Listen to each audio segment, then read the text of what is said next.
Giants baseball on Comcast Sportsnet, part of the NBC Sports Group.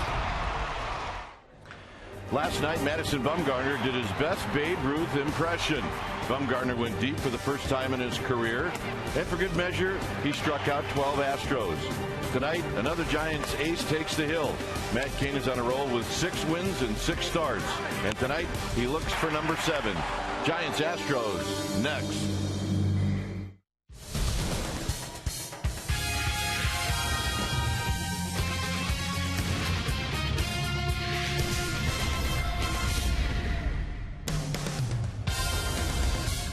We've got a nice night for baseball here at AT&T Park as we get ready for Game 2 of this 3-game series, Astros and Giants. Hi again, everybody. I'm Dwayne Kuiper. Alongside me is John Miller. Mike Krukow will be back with us in Seattle on Friday night. And, John, one thing that is nice to see, it looks like for Bruce Bochy, he's got the lineup that he thought he had coming out of spring training. Yeah, more or less if you discount Freddie Sanchez, who's just never been healthy enough to play this year, and Ryan Theriot is the guy they brought in as depth to replace Freddie if needs be. This is the lineup, and one way or the other, somebody's always been hurt, but they're all in there. Pablo is actually hitting 6th going against a left-hander. He hadn't had that many reps batting right-handed since coming back from the injury. He had the surgery on his left hand, so that could be a problem, but he's been hitting and doing just fine batting right-handed. So the depth is in the lineup, the best depth they've had in the lineup for a long, long time. Arias is playing and hitting 8th instead of Crawford. All right, when we come back, Amy G, she's going to take a look at some long hitters off the tee. That happened before the game. She'll take a look at that right after this.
Brought to you by AT&T, the nation's largest 4G network.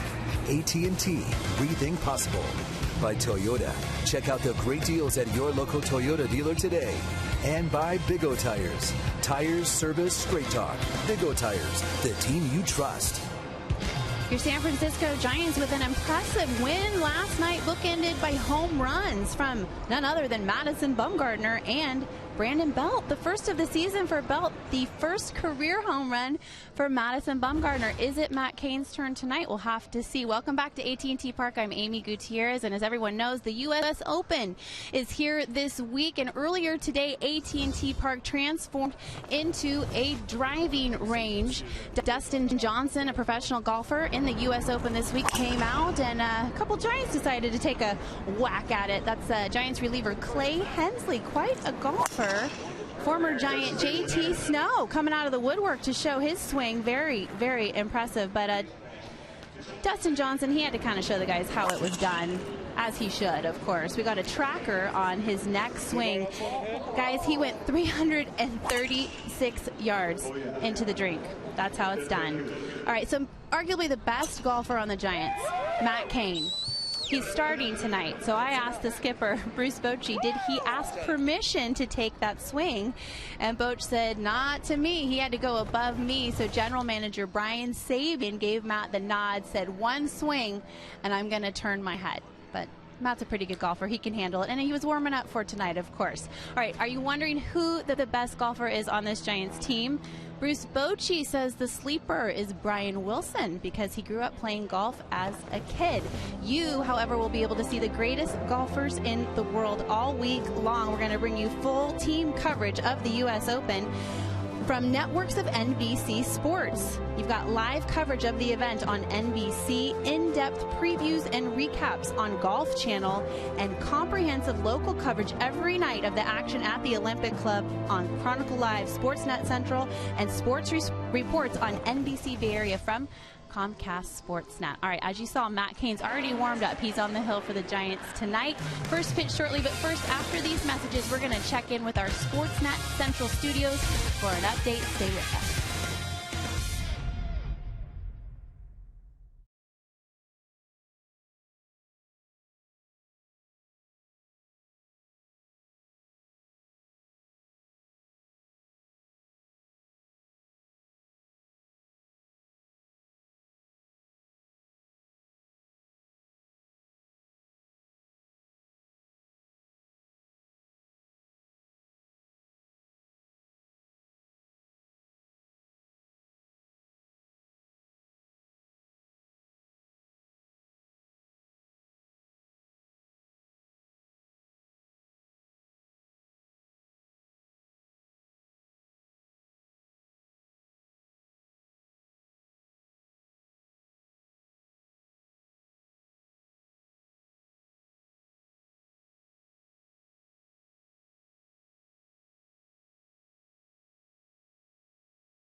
Get ready for baseball here at AT&T Park. Game time weather is brought to you by the Santa Cruz Beach Boardwalk. The admission-free Santa Cruz Beach Boardwalk is now open daily. 57 degrees here at the yard. We get winds at 11 miles per hour, 74% humidity, and it is clear. All right, let's take a look at the Astros lineup. It'll go like this. It'll be Jordan Schaefer in the leadoff spot, followed by Jose Altuve. Then it's Jed Lowry. Take a look at the home runs, most in the National League for a shortstop. Martinez, Wallace, and this Chris Johnson will hit 6th. Bogusevic is in the 7th slot. Then it's Snyder and J.A. Happ. For the Giants, Matt Cain. He will be making his 13th start. Cain overall on the season, very fine year, 7-2 with a 2.41 ERA. You see, right-handers just not doing a whole lot against Matt Cain. Is they're hitting only 176. He is 1-3 lifetime with a 4.69 ERA against this franchise.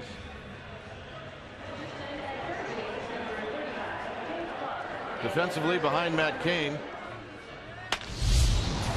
it'll be Cabrera, Pagan, and Blanco in the outfield from left to right. Sandoval, Arias, Terrio, and Belt from third to first, and the battery of Posey and Cain.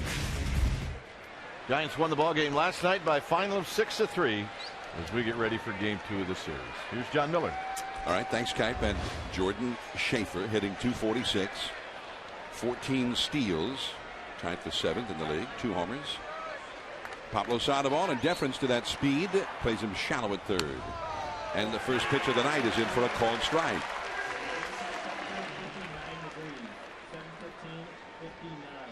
59 degrees is the official game time temperature.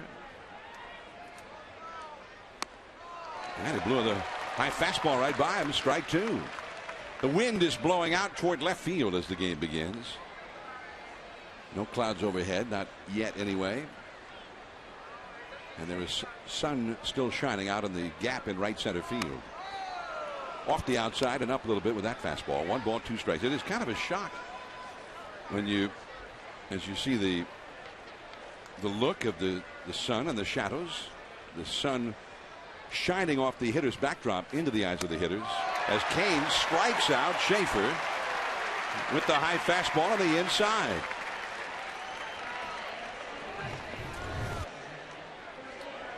Well, if you take a look at the rotation, the 3 starters, Cain in his last 6 starts, Vogelsong in his last 7, and Bumgarner in his last 3, I'd say that's not too bad. Cain in his longest winning streak, 7-2 overall for the year with 6 straight wins. Here is Altuve, and a foul that will go back into the second deck, off to the right, strike 1. Altuve, who is having an outstanding first half, 3.25 average. Melky Cabrera of the Giants leads the majors in hits. Altuve is 3rd in hits in the National League. Ooh, the big curveball, and he chased it, strike 2. Yeah, he doesn't throw that pitch a lot, and he will save it for certain spots, and he saved it here for Altuve. And this is a pest, Altuve. 0-2. He struck him out with the fastball. Cain has struck out the first 2. Well, Matt Cain this time the slow curveball, and then he just uses the power fastball right at the belt to Altuve. And yeah, it's a little tough to see right now, but Cain throwing well. Last night, Madison Bumgarner started his game striking out the side. Here's Jed Lowry, and he takes a called strike. Cain has thrown 8 pitches, 7 for strikes. 284 average, 12 home runs. He has hit more homers than any other shortstop in the majors up till now. The former Stanford star. Changeup. Whoa, where was that one? Looked pretty good. Ted Barrett back of the plate, the crew chief. Mike Malinsky at first, Angel Campos at second, and Brian Runge, the third base umpire. Ted Barrett, now a crew chief, back of the plate. Change up and a foul down off the foot. He's got that shin guard, the half shin guard over the right shin and ankle. 1 ball and 2 strikes. Matt Cain, 86 innings before tonight, only 65 hits allowed, 82 strikeouts, and only 16 walks. The high fastball popped up. Saw the ball in foul ground. Nice inning for Cain. 11 pitches and out. The Giants are coming up.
Against lefties.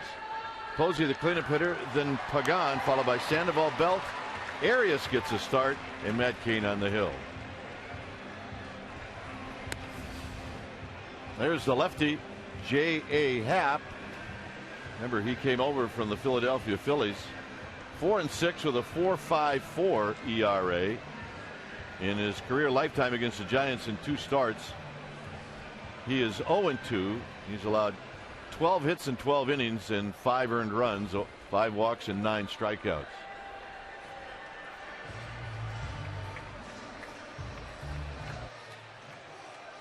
Defensively,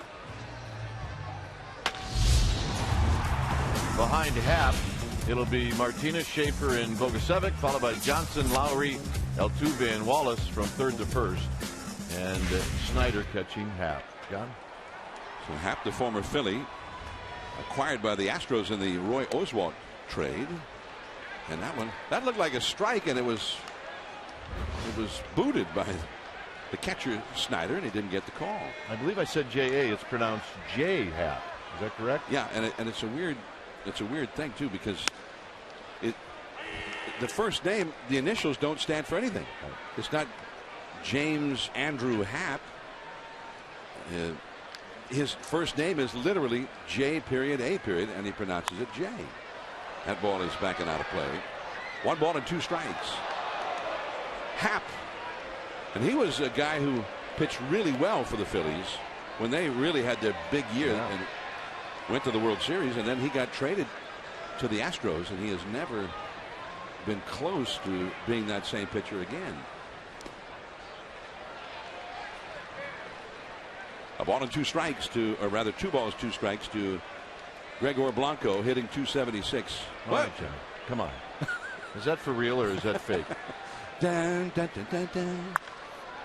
Blanco pops this one up. And the shortstop, Lowry, makes the catch. Seriously, look at this. I mean, John, are you serious? A late arrival, trying to figure out how to beat that traffic out there. The guys in the truck say that Kruk is trying to get into the game. Well, we were told he's on assignment. Well, I wonder how high he can actually go. This is not something we were guessing, though, in terms of his assignment. Oh, my goodness. Well, I want to do that. I do, too. Terrio takes ball 1. Blanco retired. Now, that looks so cool, doesn't it? It absolutely does. How many places you could go, though, John? I mean, it's not like you can go down the street. Well, you could beat the traffic on the Bay Bridge. And a little bit low to Terrio. 2 balls and a strike. 1 out, nobody on, no score here in the first inning. It is kind of the beauty of this park. You just never know what you're going to see. We never, some things you never would even dream of seeing. Oh, my goodness. I mean, there are a few times when I'd rather see what's going on outside the park than inside the park. He's starting to get a little lift. This looks like it's like James Bond like. Well, he wants to get a free look at the game, maybe. That's a base hit to left field. First hit of the night. Terrio is aboard. So he get closer and then he can get up above the Willie Mays wall out there. If he gets high enough to watch the game, I'm going to be really impressed. He's getting up there. Not quite though. Come on. Almost there. It's cracking me up, I got to tell you. I think he's running out of gas. Melky Cabrera. That one is hit well. Left center field. Way back there. And adios, pelota. Melky Cabrera. 2-run shot. 2-0 Giants.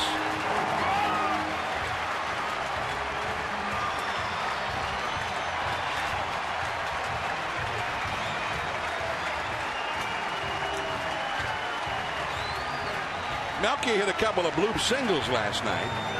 Nice to have him back. This is a little bit different. This is way different. Not an easy park to hit home runs in, as we all know. But he hit that one right on the button. Now Posey. And a high pop-up. Altuve backpedaling. And he was staggering, but he got it. 2 down. Well, let's check out the location.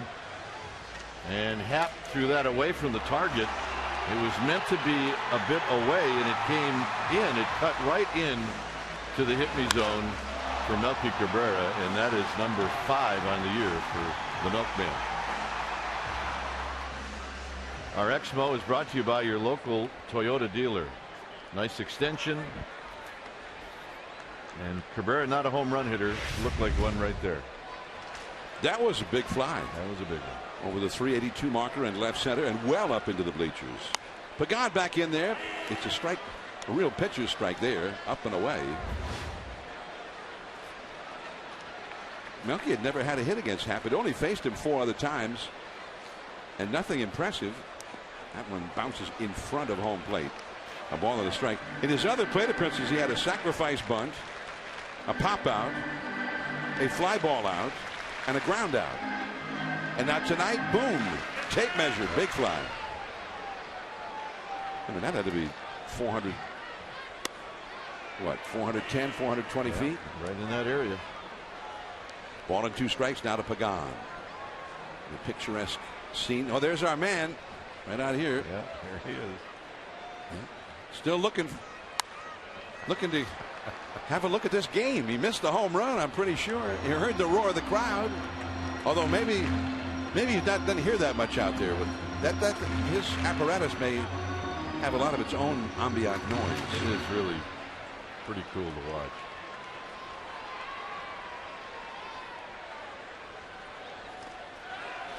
Did he swing?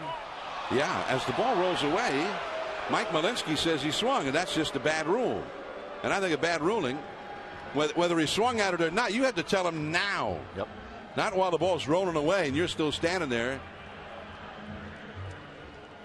Melky Cabrera tells one, bye-bye, baby, as Russ Hodges used to say. Giants 2-0 over the Astros going to the second.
U.S. Open, and we've got Dustin Johnson. I actually had trouble finding him in the crowd because you just fit in so well as a baseball fan. Are you a baseball fan, Dustin? I like baseball. I like coming to the games more than watching on TV, but, I do like baseball.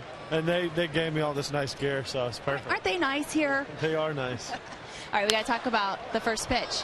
JT Snow and you had a little pregame drive competition, but he told you can't bounce it. Yeah. What happened out there? I threw a good pitch. It just hit a little bit before the plate, so a little disappointing, but I get more nervous walking out on the mound than I do on the golf course. Absolutely. A little different environment. Take us through that, the driving competition. A couple of Giants participated. Who do you think did well? Kane and Clay, they both did very well. They both got good swings. They both hit good drives.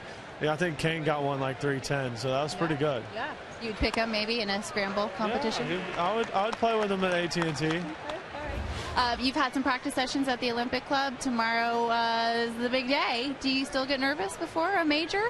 Yeah, well, I'm not nervous tonight, but tomorrow when I walk on the first tee, I'll be a little bit nervous. But it's good nerves. I think, a lot of guys, especially old-timers that have played the game, veterans, if you're not nervous when you walk on the first tee, then you shouldn't be going out there because it doesn't mean anything to you. So you got to be a little bit nervous. You work on that first pitch. Come back and visit us. Good luck to you this week. Thanks. All right, Dustin Johnson. Dwayne, John.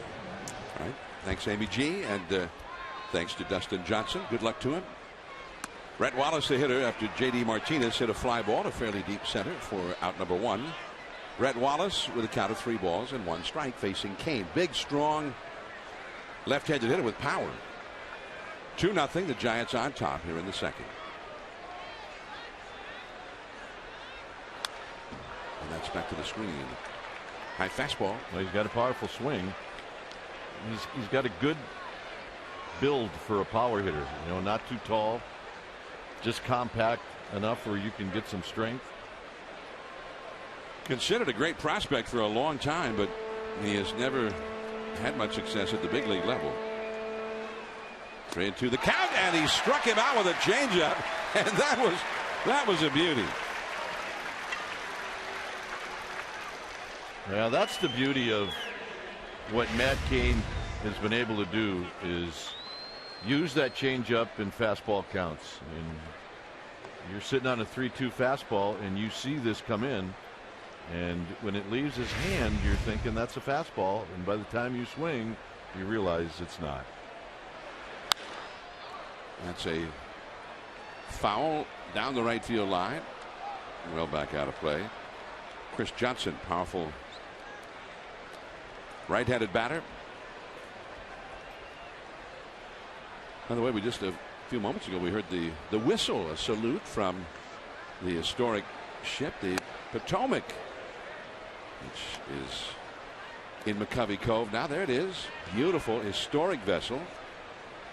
At one time it was the official presidential yacht of FDR, Franklin Delano Roosevelt.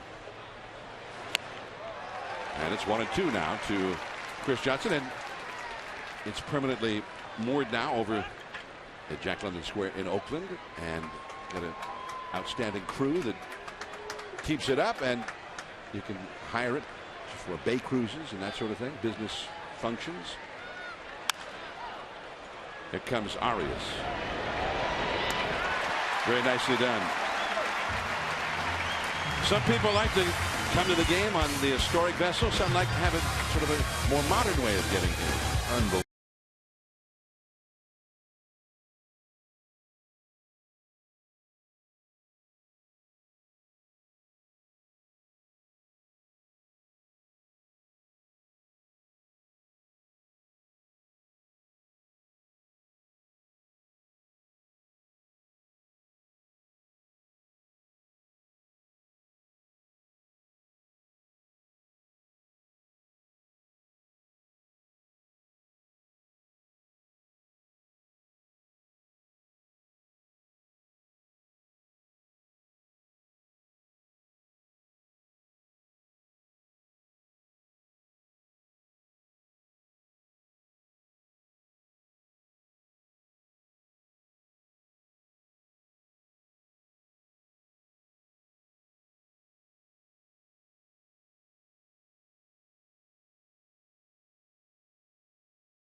is brought to you by Ford, with 3 models delivering 40 mpg or better. Now the Giants, last of the second. Pablo Sandoval. Strike one called. Pablo hitting 6th in the order against the left-hander Jay Happ.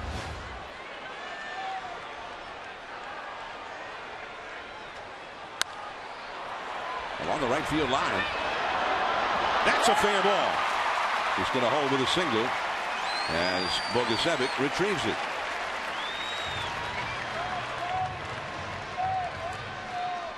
Well, the Dodgers are going to be in town, and it's the rivalry that we all adore. So get your first look at the 2012 first place Dodgers at AT&T Park. Starting out on July 25th, Monday and Tuesday are both 7:15 start times. Wednesdays a 12:45 ball game. So go to sfgiants.com. Purchase your tickets. Giants, Dodgers. And get them now because they may not be around that much longer. They may not.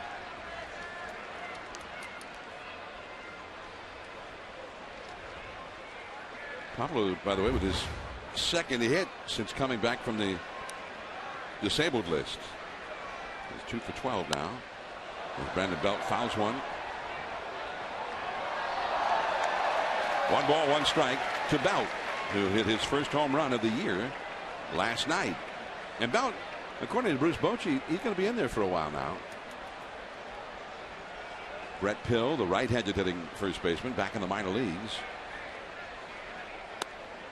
And that slider is off the outside. 2-1.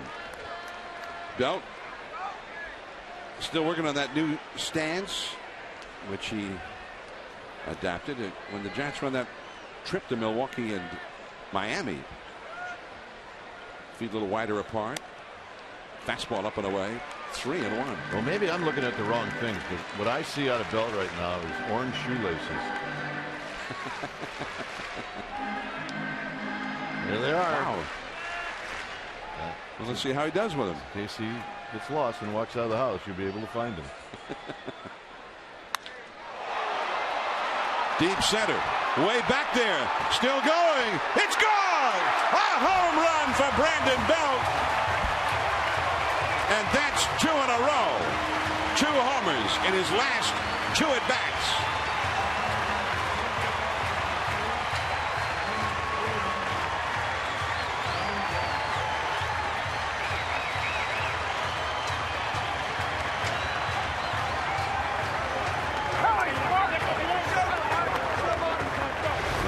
Change the shoelaces.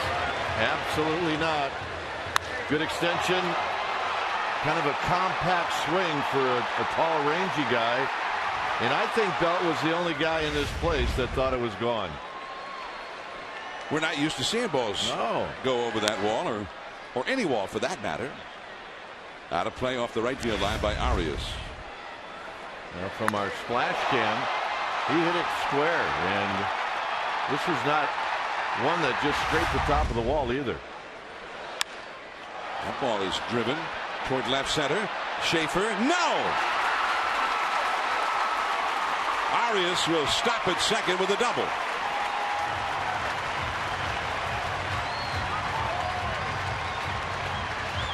Third consecutive hit to start the inning with the Giants, who lead 4-0.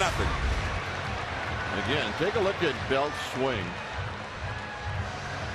as he drives that barrel of the bat through the baseball, and that's what the Giants are looking for. They're looking for some power out of that position at first base. He is not a pull hitter. His home runs are going to go from gap to gap.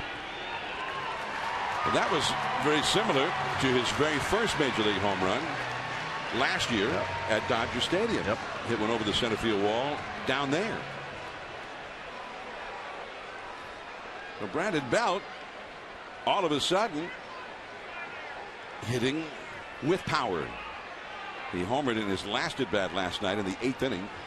Matt Cain showing bunt, and he takes a called strike. Sure, he was very tired of hearing Madison Bumgarner say that they were tired, and wanted to take care of it as quickly as he could.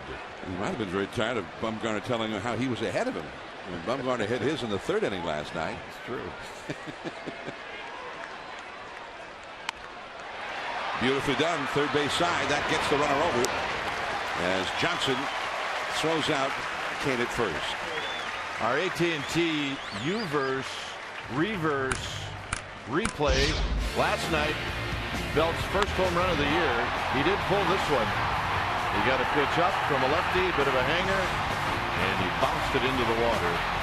And that was his first of the year. Today he put one into the sod farm. Don't they have some sod that grows out there? Yeah, they do.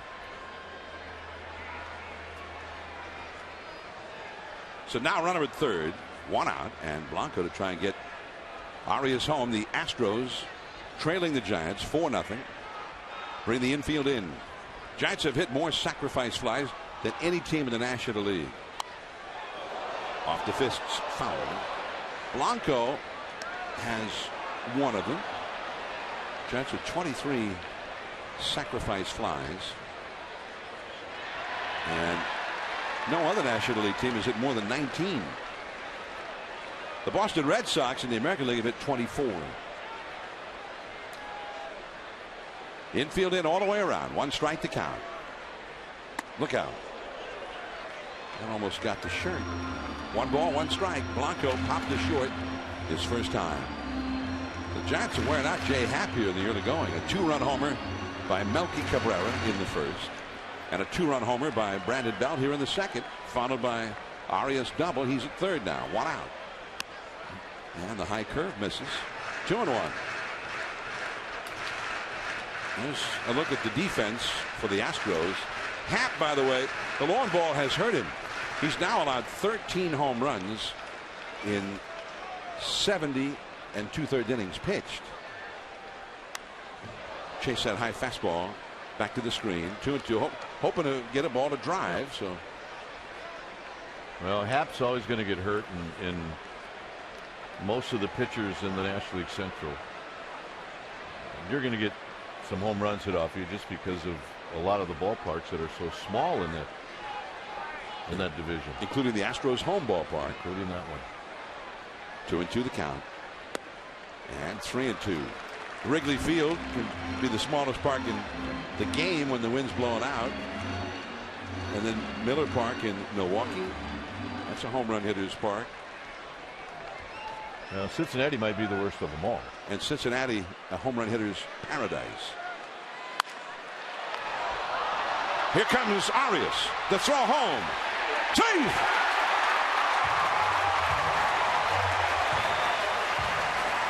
The first baseman, Wallace, dropped that ball, picked it up, and tagged the bag to retire Blanco, and then tried to get the double play at the plate. Not quite. Well, this is our Ford right choice. Now the base runner at third, Arias, he does not break until he sees that Wallace has juggled this, and he really makes a unique slide at home to avoid the tag.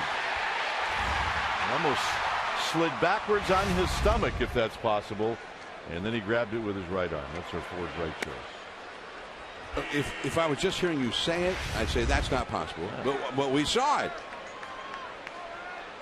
Now he tagged him with the glove, but look where the ball is. That's awesome.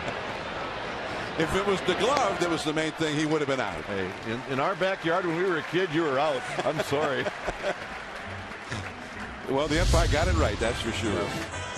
Giants get 3 more runs. Brandon Belt, tell it bye-bye, baby. They've hit 2 in 2 innings, 5-0.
Coverage of the event on NBC, in-depth previews and recaps on the Golf Channel, and comprehensive local coverage every night on Chronicle Live, Sportsnet Central, and sports reports on NBC Bay Area from Comcast Sportsnet. Full team coverage of the U.S. Open from the networks of NBC Sports. Ball one to Bogusevic facing Matt Cain. 5-0 Giants. Here's Dwayne Kuiper. All right, John Bogusevic with a swing and a miss. 1 ball and 1 strike. Yeah, a lot going on in San Francisco with the U.S. Open. Well, Dwight Johnson said that Matt Cain hit one 310 yards today. Yeah, he hit it. Smoked it.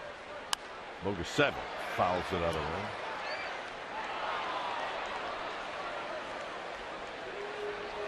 Sitting down by the railing next to Ted Griggs on your left is Mark Lazarus. He is the chairman of NBC Sports, along with Josh Baer. Marked in town for, well, we'll just say Mark's in town for this game. And maybe he'll run over and check out the U.S. Open. You think? That never would have occurred to me. Yeah, but he's here for this. 2-2 on one of the NBC Sports family of networks. Yes, it is. This is chopped foul.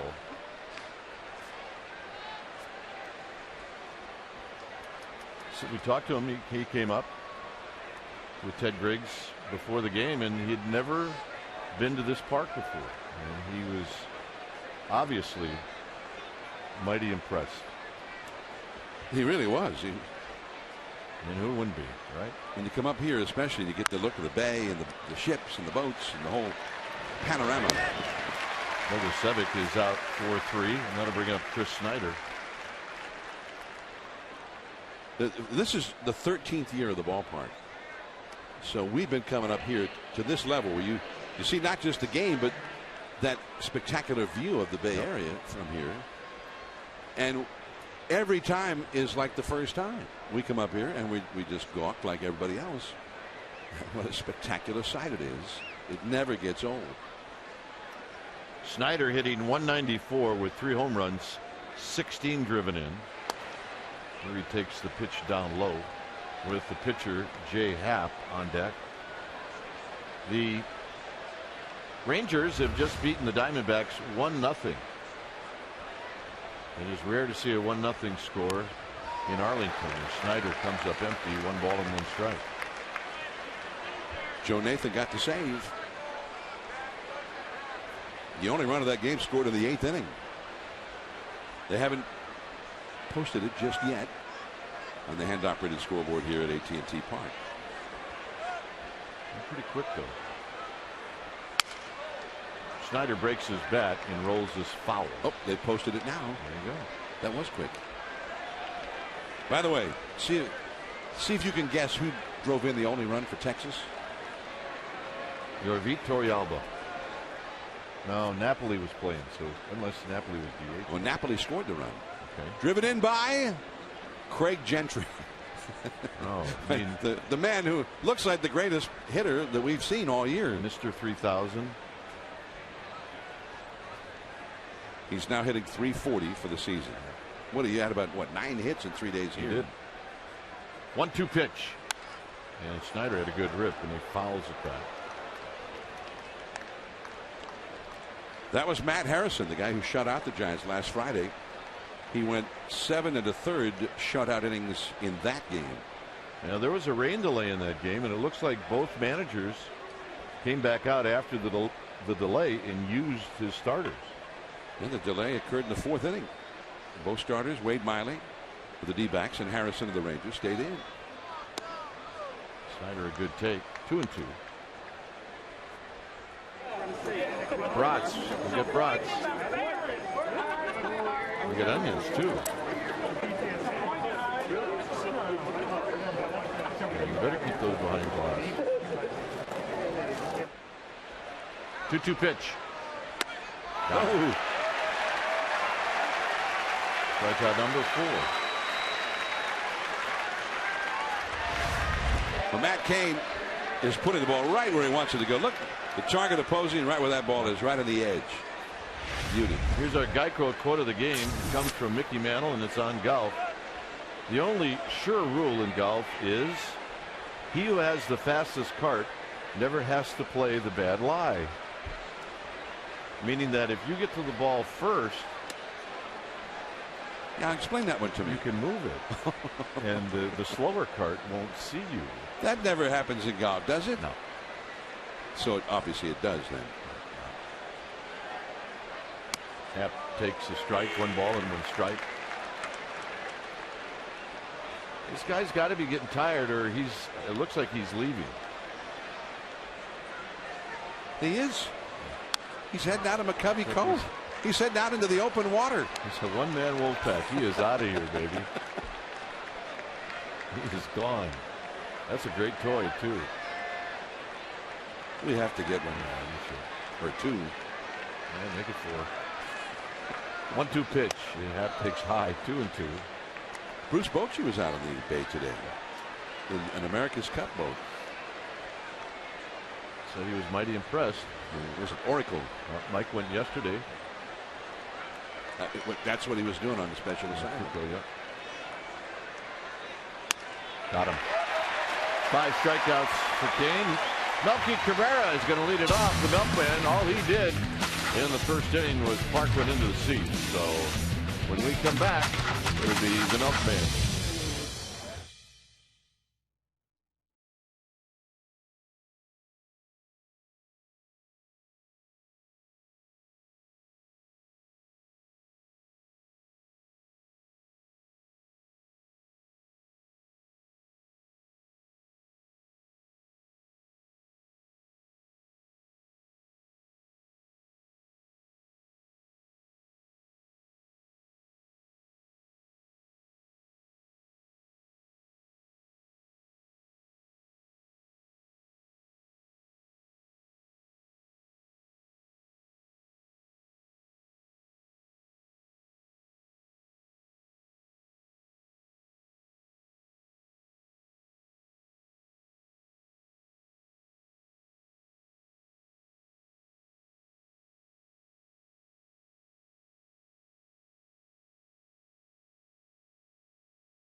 Is brought to you by the Solar Company. Call 877-60-SOLAR for a free analysis or visit thesolarco.com. Here we are in the bottom of the 3rd inning. It's a 5-0 lead for the Giants. A pair of 2-run home runs in this game, Cabrera and Belt. And Melky Cabrera has a couple of RBIs tonight. And on the first pitch, he will pop this one out of play. Melky, a lot of switch hitters hit better left-handed because they face right-handed pitching 70% of the time. They just get a lot more opportunity to swing from that side. Melky's, he's the opposite. He is killing left-handed pitching. He's hitting better than .430 batting right-handed. Well, tonight, tomorrow, and Friday, all lefties. The 2-1, and Cabrera shoots it foul. That's Wandy Rodriguez for the Astros tomorrow. And then the Giants on to Seattle on Friday with Jason Vargas. Tough left-hander.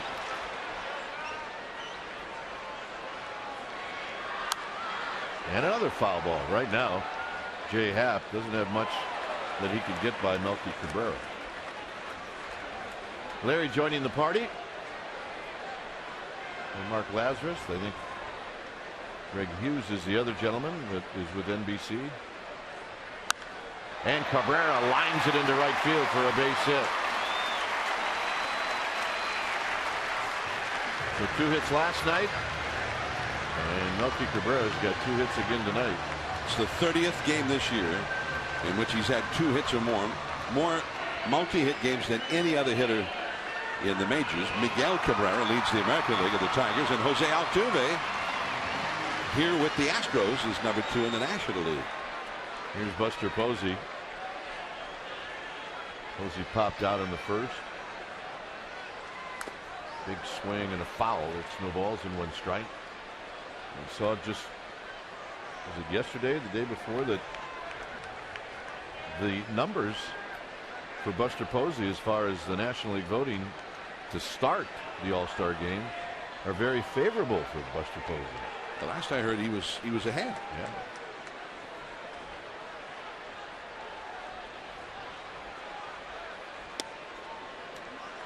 Happ with a teaser down around the knees. 1 ball and 1 strike. That kind of swings around, though, based on which teams are at home at which times and whatnot when the updates are given. Giants have had a lot of home games lately. And that's hooked foul. So I think when your team's home for a long time and you're one of the top guys, you're going to get a surge in voting. A lot of people like to vote at the ballpark, although you can vote online.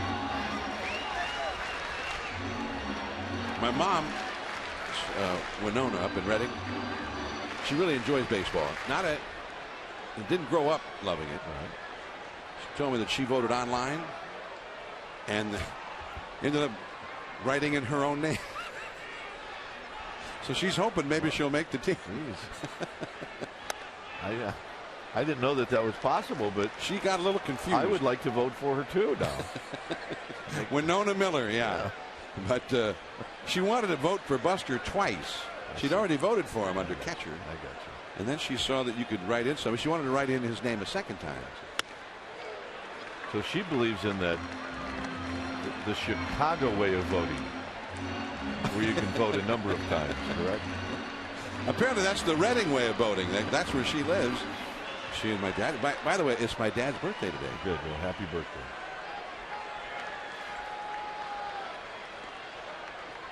Buster Posey down the left field line. That's a solid base hit. Cabrera stretching it out, and they're going to hold him up.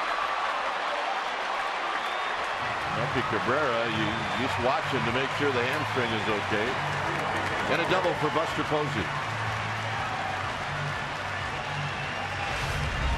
Well, Buster not had that many hits lately, but he just smoked that one right down the left field line.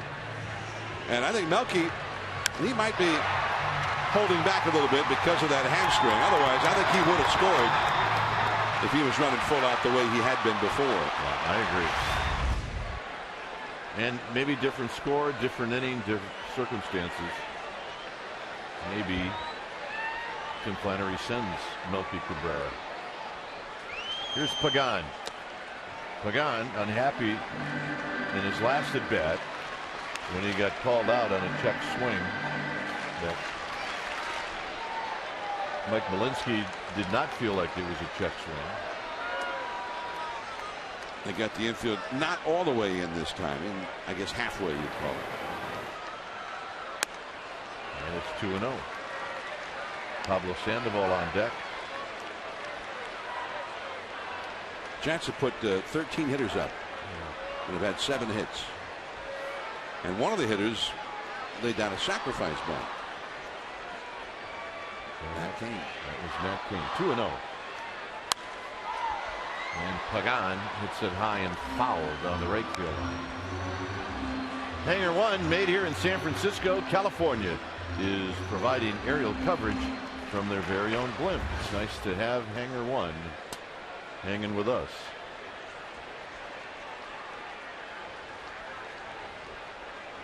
Some beautiful shots of this great city. Swing and a miss, 2-2. A little over anxious there, but that's what Happ wants to do. I mean, he's got a good fastball, 91 miles an hour, but he wants you to chase pitches that aren't quite strikes. Absolutely. And now this is a strikeout situation, and he's in a spot where he can try to get that.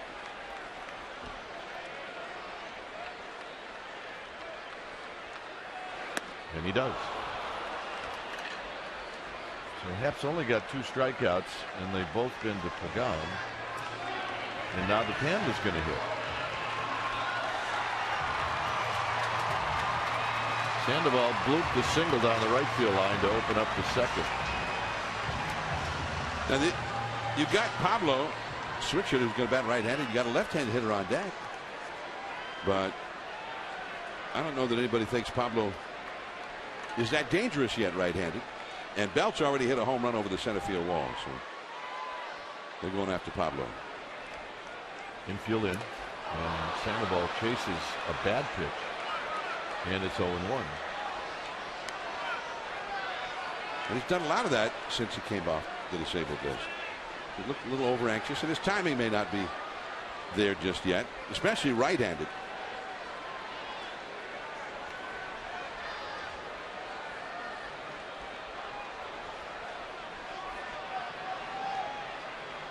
Happ does, as John mentioned, have a base to play with. And he flips him to right, and he's got a hit. Cabrera's going to score. It's 6-0. Posey goes to third, and Sandoval is 2 for 2.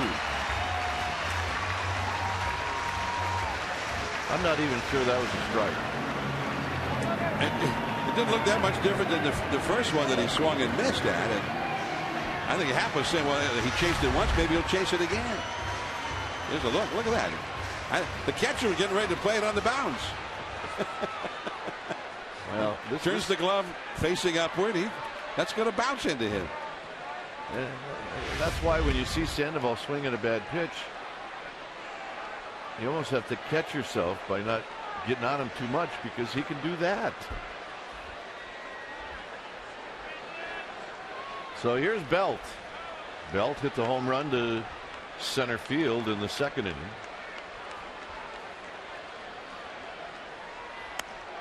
Here he takes one high and wide. It appears that Brad Mills needs some innings out of Jay Happ, because there are no signs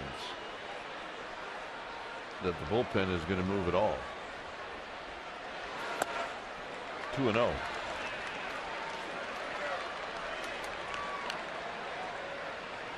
Well, the Jets have been waiting all year to see Brandon Belt really get it going. They saw some signs in that road trip to Milwaukee and Miami they were very hopeful about. And since then on occasion, but nothing steady. Well, then the one thing that's been consistent with Belt when he wasn't hitting the ball out of the park is he'll take his walks. Well, his average is only 227 coming in. He got the neon orange shoelaces.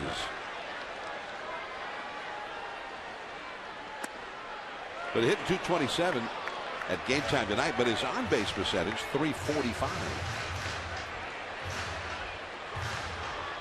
So he has that ability to be discerning at the plate and work a deep count, as he's done right here. And Belt's got a base hit to right field. Posey comes in to score, and it's 7-0. Take advantage of that hole, and Belt now with 3 RBIs in this game, and the hitter will be Arias, and now the bullpen is starting to move around. Well, you see Belt got the hitter's count, and that was, I don't know if that was a slider or what it was, but he got out in the front foot a little bit, kept the bat head back, and hit it solidly, hooked it through that right side. He knew he had a little bigger hole over there with the first baseman playing Pablo in the back. And that's a spot too, as the pitching coach Doug Brocail is out to the mound now as Cruz, the right-handed Rainer Cruz, starts to warm up. But remember, Belt in that spot had a runner at third, 1 out. His job, get that guy home. That's exactly right. So, meaning you're not looking just to hit a home run or for a pitch that you can launch, that sort of thing. You're looking for a ball that will get that guy home. And he hooked it right through that hole on the right side, got it done.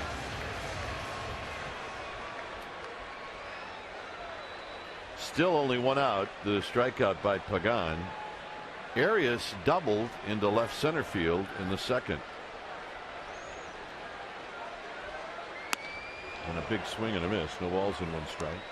It's now 16 hitters faced by J. Happ. 9 hits out of 16 hitters. 9 for 16. Not bad. Sandoval at second. Belt at first. And this is a hit out of play. It's 0-2. It's kind of stunning to see this happening in this ballpark. The Giants, they don't give up many runs here. They don't score many runs here. Well, we got a full house that's a bit stunned. I've seen 2 home runs in this game. High and tight to Arias, and it hit him. Happ can't believe it. He said, what can go wrong has gone wrong for him. Look at that. Look at his face. I mean, talk about shocked and stunned, almost dazed and confused. Perhaps better put. See if we can hear it. Yeah. He's got the elbow guard on, so the click you heard wasn't from hitting bone, it was from that guard. So it didn't look like he was really hurt. No. Here's Kane, and Kane takes a strike. Kane with a sacrifice bunt in the second. He's got an opportunity now to help himself. Sandoval at third, Belt at second. Arias at first. 2 runs in here in the third. And a good breaking ball, and it's 0-2 to Matt Kane. Meanwhile, Kane seems like 80% of this game is Kane sitting in the Giants dugout. Yeah, he has been the one guy that over the years has not gotten a lot of run support.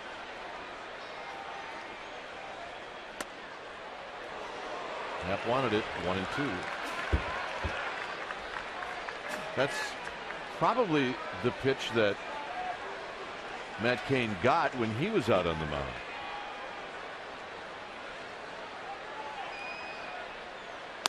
And Kane out swinging. And that'll bring up Blanco. You know you've earned some points with Giants fans when you strike out and they applaud you walking back to the dugout. So that's how good it's going for Matt Kane. Blanco is 0 for 2 with an RBI.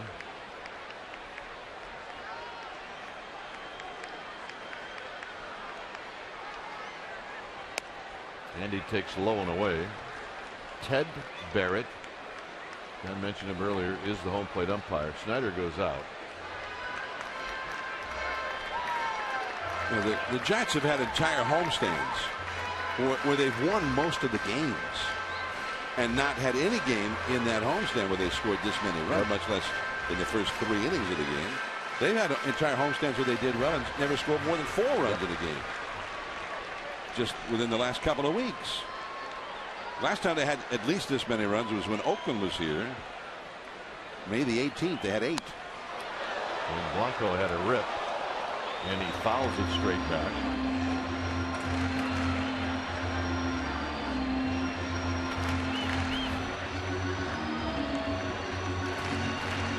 This has been a long inning.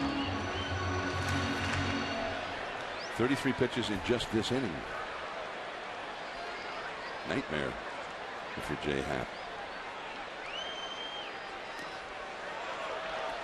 Blocked by Snyder. 2 balls and a strike. By the way, the most runs the Giants have scored in any home game all year is 8. Well, they can bust right by that with a base hit here from Blanco.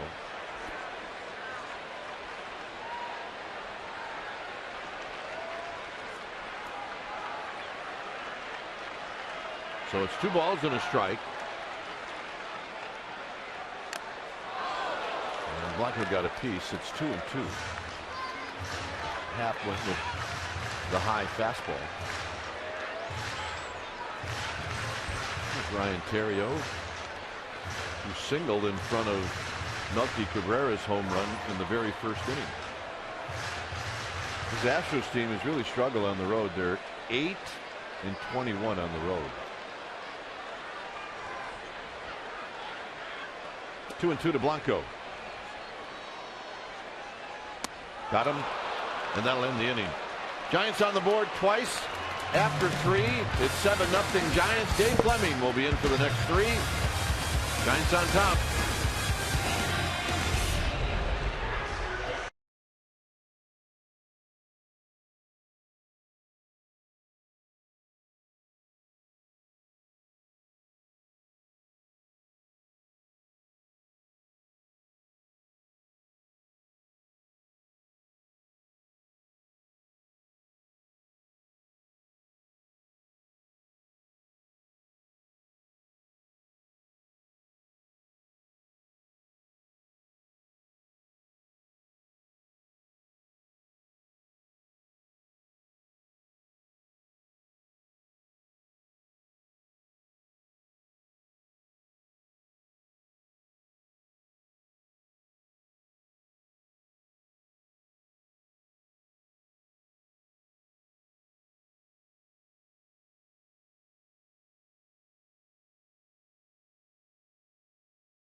Welcome, Dave, to the Comcast side here at AT&T Park. And who are these guys? I assume this game looked as good from this booth as it did from the radio booth. It is unbelievable. They've scored 7 runs on 9 hits. Here's Jordan Schaefer. Kane was 9 up, 9 down with 5 strikeouts through the first 3 innings. Strike to Schaefer with Sandoval in at third, thinking that Schaefer might just lay down a bunt. Wouldn't seem all that likely, but you just never know. Boy, Kane right now is painting the corners. It's 1 and 2. You know, it's more complicated than just having the full lineup intact, but it is sort of exciting to see what can happen. The Giants have a healthy lineup in there tonight. The guy that's hacked off right now is Pagan. Lifted foul and out of play. He struck out twice.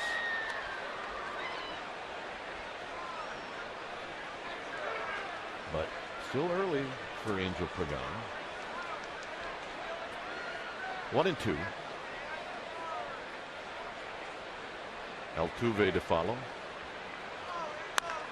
And that is a foul. I really thought for a second like Malinsky was going to call that fair, and then in the middle of his call he changed his mind. Let's see here.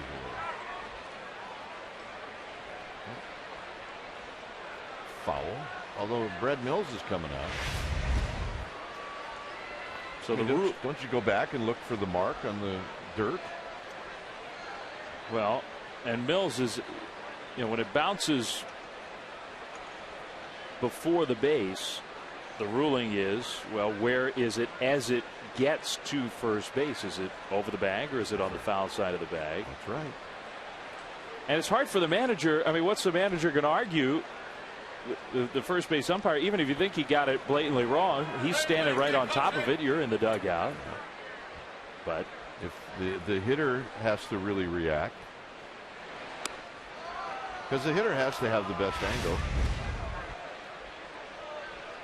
All right, so I mean, almost took it to base. Almost looked like it did. And it's foul down the left field line. And you know, I always hesitate, even though our camera guys do such a great job of capturing those images. If you're not exactly straight down the line, it can be a little deceiving, those replay angles, whether it's fair or foul. Absolutely.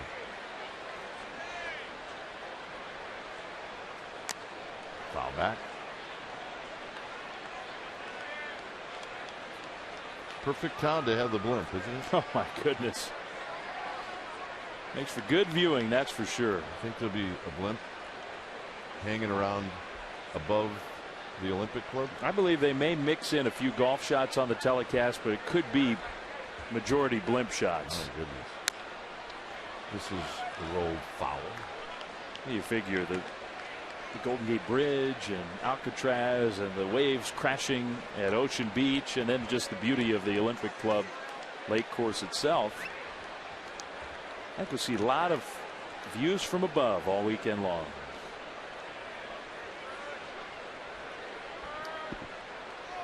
Got him. Check in with Amy G. Well, Dwayne, last night, Madison Bumgarner, of course, hit his first career home run. He also recorded 12 strikeouts, and in doing so, he became the third Giants pitcher, just the third since 1900, to record 12 or more Ks and hit a home run in the same game. He joins Juan Marichal, who did it back in 1963 against the Mets, and our very own Mike Krukow, who did it in 1985 against the Astros. Gentlemen. All right, thanks, Amy. Here's Altuve. Altuve looks at a strike. Our own Mike Krukow. Yeah. He had, what, 7, 8 home runs in his career? He could hit. Mike was a catcher. When he went to college, he was recruited as a position player to Cal Poly, and then he had a good arm. Ultimately took up pitching full time. It's a good move. I think that worked out well for Mike. Very much so. Plus, he got 4 days in between starts to talk and work on his broadcasting skills. There's a strike to Altuve, 1-2. Although he's a little bit like Vogelsong. He started to get grumpy, grouchy. Just about the day before. So the day of, forget it. Yeah. Away. 2.5, 3 days to work on it. Mike used to go into the park with the same group of guys every day. And the day he pitched, those guys would rather have walked from Foster City. No fun. No, let's just walk. 1-2 to Altuve. Altuve struck out. I mean, you talk about having a fine year. This little guy's having a fine year. Well, I mean, he's a guy, he's 22 years old, so he's the same age as Bumgarner. He came up last year. He had something like 30 games above single-A baseball when the Astros promoted him. He had such a great year in the minor leagues, it was just destroying it down there. They just brought him up. He got him.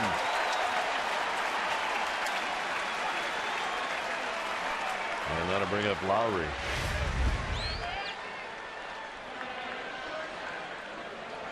Well, I don't know about that one. I mean, if you're Altuve, you have to think that that's high. I mean, look, I know he ducked it a little bit, but still. For every other hitter, that's a thigh-high pitch. For Altuve, that's up around his shoulders. I mean, he's 5'6". Here's Lowry. Lowry takes a strike. You can see why Altuve was a little ticked off, though. Another guy having a good year. Middle infield for the Astros, second base and shortstop. They're getting all their offense from those two spots. A switch hitting shortstop who hits home runs. That's pretty rare. He's got 12. And look, we know that ballpark is small, but 12 is 12.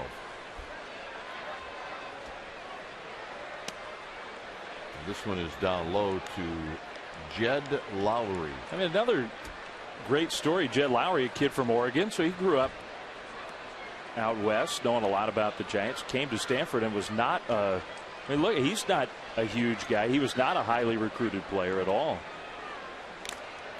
Plus, what I like about him is he's got the old school stance. When I got to the big leagues, if you look to see his stance, it's a closed stance.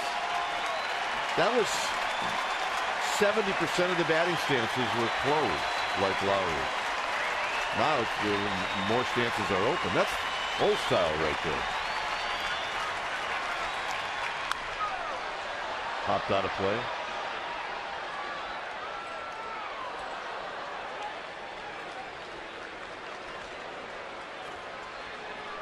I think the Astros say there's a lot that's, you might say, old school about Jed Lowry. Absolutely. Certainly a lot of old school in that guy, though. The horse. 2-2. Fans want Kane to strike out the side. Melky Cabrera running hard, and he will track it down as he runs over the mound, and that'll end the inning. It'll be Terrio to lead things off.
Authority of the San Francisco Giants and may not be reproduced or retransmitted in any form, and the accounts and descriptions of this game may not be disseminated without the express written consent of San Francisco Baseball Associates LP.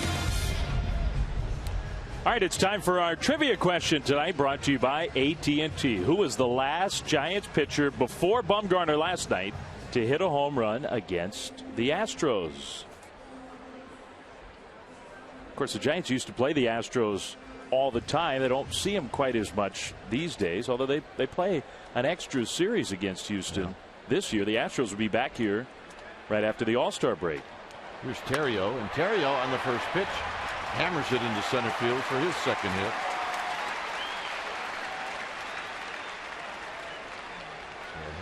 Terrio back to laying out some hits.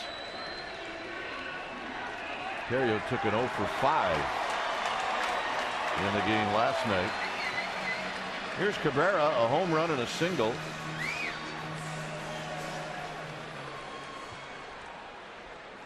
Absolutely torturing left-handed pitching, Melky Cabrera. And he takes outside. The good news, we mentioned it when John was in here, a lefty tomorrow in Wandy Rodriguez, and then Jason Vargas will pitch on Friday. He is also a lefty. Remember when it was the kryptonite earlier in the year for the Giants, facing left-handed pitching? Oh, Jamie Moyer, whoever it was. Yeah. Now, much better. Terrio with his lead. Giants have 10 hits. And the pitch is down low. It's not likely that Terrio will be running here. Posey, the man on deck. Terrio has shown a little spunk on the base paths. He's been stealing some bases. I was down at the clubhouse before the game today, and Terrio had his son Houston with him. And I asked his 7-year-old son, well, he was good a hitter, better hitter than your dad, and Ryan said, well, he might be faster than I am. And so I turned to little Houston. I said, is that right? You faster than your dad? And he goes, well, my dad used to be a lot faster than he is now. This has popped up. They say Houston does not lack for personality. Snyder now at the last second decided to check it out. It's a full count. I thought that was a pretty good line, though. Yeah, my dad's lost a little speed over the years. Thanks, son.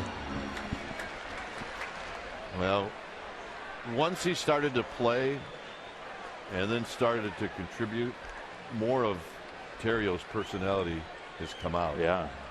And we're really finding out a lot of good things about that man. 3-2 pitch, and Melky Cabrera chases a high fastball. Well, Friday, June 29th is the first annual Giants Garlic Festival in community partnership with the Gilroy Garlic Festival. Now you need a special ticket, and how do you do it? You call 415-972-2298 or visit sfgiants.com/special effects. Here's Buster Posey. Posey hammers one into center field. Terrio is going to hit the bag. He'll go to third. Well, Houston's old man could still run a little bit. That's right. Yeah, yo, Houston, this is for you, pal. Take a good look at your old man. Look at him go. That is smoke coming out of those feet. Take that, you little wise 7-year-old. That was for his kid. All right, here's Pagan. Pagan needs to get in the act. Everybody else has sort of been a part of this 7-0 Giants lead. And he struck out twice. So you know he wants a hit here badly. Especially in the third inning with runners at second and third.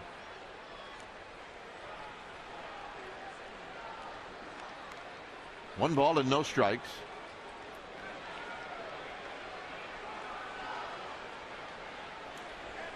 Interesting that Bruce Bochy today before the game said he really thought that maybe for the rest of this year that Pagan could fit in that fifth spot against left-handed pitching.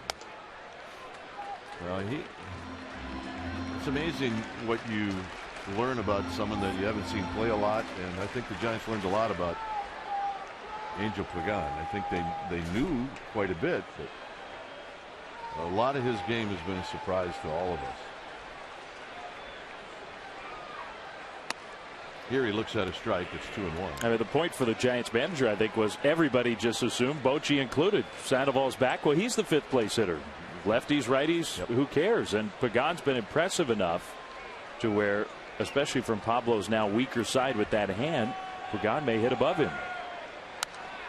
And Pagan attacks that high fastball. It's 2-2. The Panda's on deck. This gentleman has been collecting these for a while.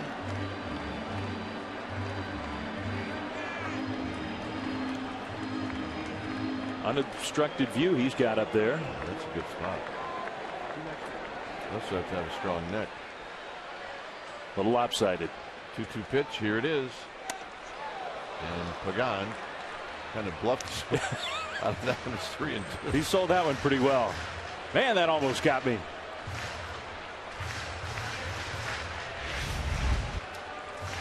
Here's what we're talking about. Oh, this may be closer than I thought it would be, so I'm going to exaggerate. And Pagan will take the walk. And this is going to do it for Jay Happ. One of those at bats, if you're Angel Pagan, you don't want to walk, but you also don't want to swing at a bad pitch. When it's time for a change, think Speedy Oil Change and Tune-Up, your oil change tune-up and smog experts. We'll be back.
And what we know about Rainer Cruz is, well, for tonight, he's the first guy out of the bullpen.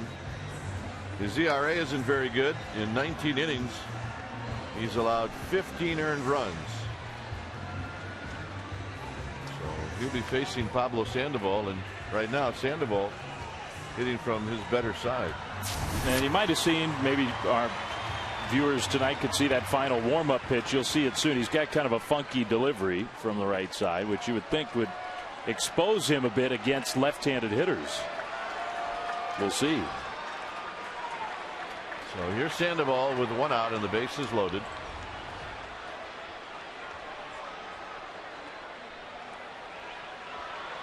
And Cruz at the plate, and Sandoval a shot, and they're going to go the hard way, and not in time. Sandoval beats it out, and it's an RBI.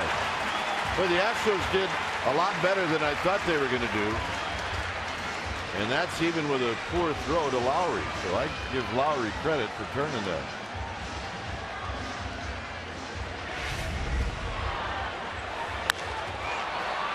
Watch this throw, which is handcuffed at Lowry, and he still got off a pretty good throw back to first. But Sandoval, knowing that he beats this out, he's got an RBI. So he did do a good job staying out of the double play, and he gives Belt a chance to hit. And it's 8-0. And Belt coming into this at bat, he's homered, he's singled, he's got 3 RBIs. Things are looking up for young Brandon Belt. He's going to sleep better. Food's going to taste better. The drive home's going to be better. And the 1-0 is a strike on the outside corner, 1 ball and 1 strike. And not just getting hits and not just getting RBIs, but hitting the ball hard. And that is what the Giants are looking for from Belt. The Giants have scored in every inning.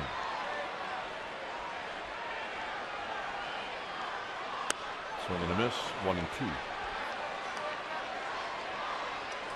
Cruz is one of those Rule 5 draftees, so that means he did not pitch in the big leagues before this year. The Astros took him from the Mets organization, and he has to stay on the 25-man roster all year. If they wanted to take him off, they have to offer him back to the Mets. So the bottom line with that is any Rule 5 pitcher is going to have great stuff, but whether he can throw it over the plate or not, that's another story. Yeah.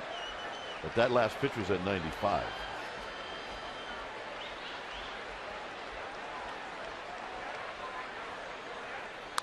And Belt stays alive with the breaking ball. Well, Belt, we were talking about hitting the ball hard. The shoelaces working tonight. Working pretty well, I think. I mean, that ball was crushed to center field. Right into the avocado tree. Better than 400 feet.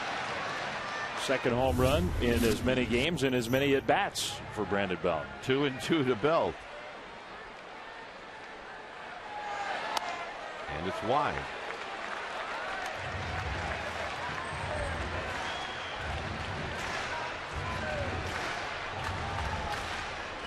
A young player who, well, frankly, this year just hasn't gotten enough at bats to where I think he's felt comfortable, and that's not, I mean, some of that is his own doing. He hasn't produced when he's gotten those at bats. Sandoval goes, and it's ball 4. It will be interesting to see as he gets more and more playing time how comfortable he can get. Well, let's ask and answer our trivia question brought to you by AT&T. And our question of the night: who was the last Giants pitcher before Bumgarner who did it last night to hit a home run against the Astros? And our answer: Matt Cain did it back in 2008. He hit it off the right-hander Brandon Backey, and he hit it here. All right. Here's Arias. And the first pitch is high. One of his 5 career home runs.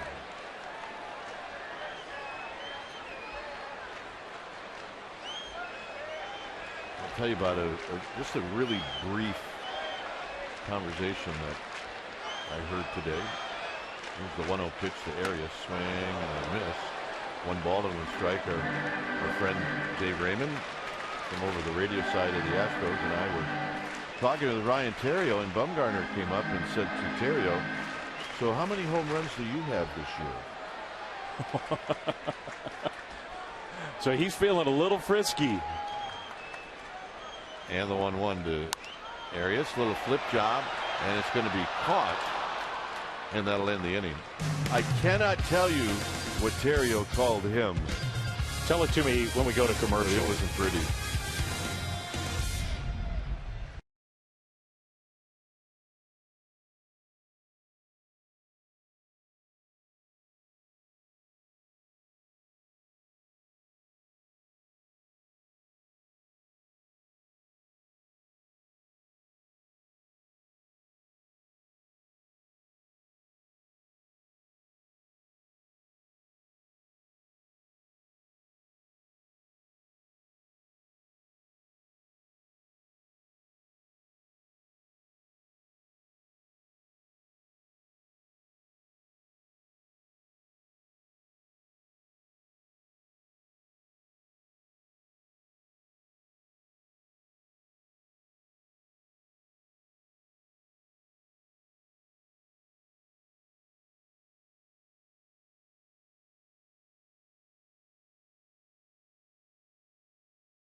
Visit HEFINS.com.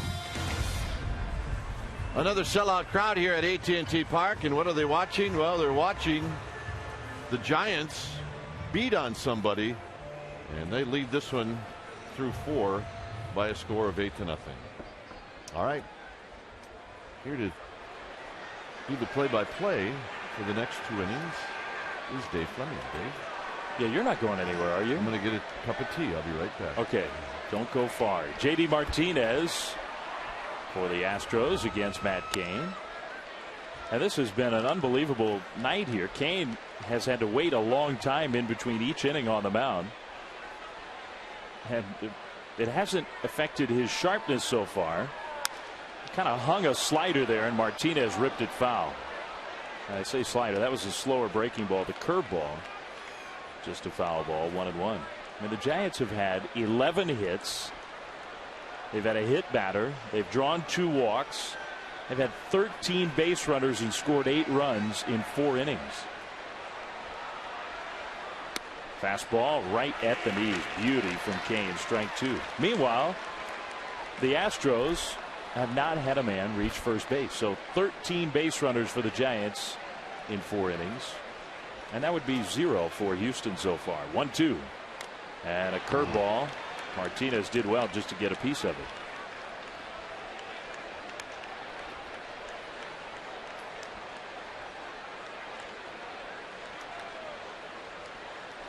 Now, Matt Cain, who has won not just 6 straight decisions, but 6 consecutive starts, he's been the winner. And that curve just off the plate inside. 2-2. Yeah, and not only that, but eats up innings, calms everybody down. What a year. The guy's had a great career, but at a very high level right now. Fastball got him looking. Strikeout number 8 already for Cain. Our Chevron pitching matchup for tomorrow afternoon's game. Wandy Rodriguez. Rodriguez comes in with a 5-4 mark a 3.27 ERA. He's good. And it'll be Barry Zito with a 5-3 mark and a 3.24 ERA. So check us out right here on Comcast Sportsnet area for noon baseball pregame live. That's when they'll start for the final game of the series. That's our Chevron pitching matchup. Brett Wallace fouled one right off of Posey for strike one. And you're right, Wandy Rodriguez, he's the Astros' best pitcher. And he and Zito, two lefties, each with the big curveballs. Wandy Rodriguez, he throws that big slow curve just like Zito does. A guy who almost assuredly will be traded at the deadline. And there's a lot of interest, I would have to think. Another fastball right at knee level. Pinpoint location tonight for Matt Cain. He's ahead of Brett Wallace. 0-2. High fastball struck him out. 9 strikeouts for Cain.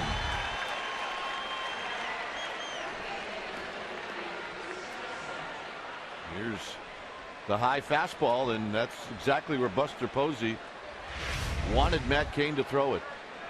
It would not be accurate to say Cain's not a strikeout pitcher because he's got strikeout stuff, but not typically quite like this. Catches the outside with a slider, perfectly thrown again to Chris Johnson. 0-1. All right, well, let's look.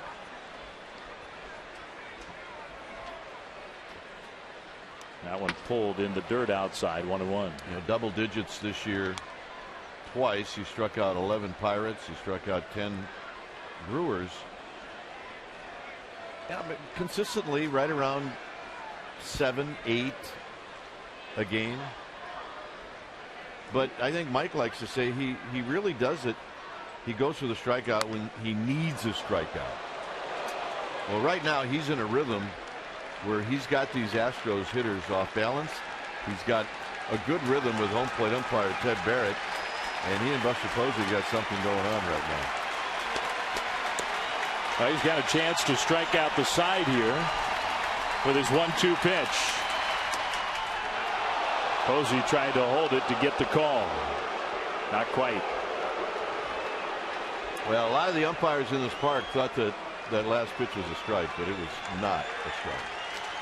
And the one that counts saw it that way. So now it's 2-2. Johnson puts it in play with some crazy spin on it to Terrio for the third out. So Matt Cain still has not allowed anyone to reach first base. He and the Giants with an 8-0 lead.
Racing in Sonoma, the Toyota Save Mart 350 returns to the Sonoma Valley Road Course, June 22nd through the 24th. Tickets at 800-870-RACE. It is 8-0 Giants, and Matt Cain, the pitcher, will lead off against Reiner Cruz, reliever on for the Astros. He got the final out in the 4th inning in relief of Jay Happ, who gave up 8 runs in 3 1/3. Now Cain broke his bat, but still singles to left field. So Matt Cain with a base hit, 12th hit of the night for the Giants. Well, if you can't watch the Giants on Comcast Sportsnet Bay Area, take the Giants with you on the road with MLB.tv. Subscribe today to see every out-of-market Giants game live online in HD quality. SFGiants.com, that's where you order and get more details. MLB.tv. We have that. Yes, we do. We do a little bit of traveling. Yep, we have that. And we typically do actually see and work the Giants games, but we like to catch all the games. And it is amazing technology. Here's Gregor Blanco, leadoff man, who's 0 for 3 with a run batted in against Cruz. Way outside, ball 1. And you can tell Cruz, as Kite mentioned during that 4th inning, he's got a live arm, but the ball is not always going where he wants it to go. Very inexperienced right-hander in an 8-0 game. Giants ahead. Blanco, he hits a high drive to deep right field. This one is hit really well. Gone! And it's another Giants home run, 10-0.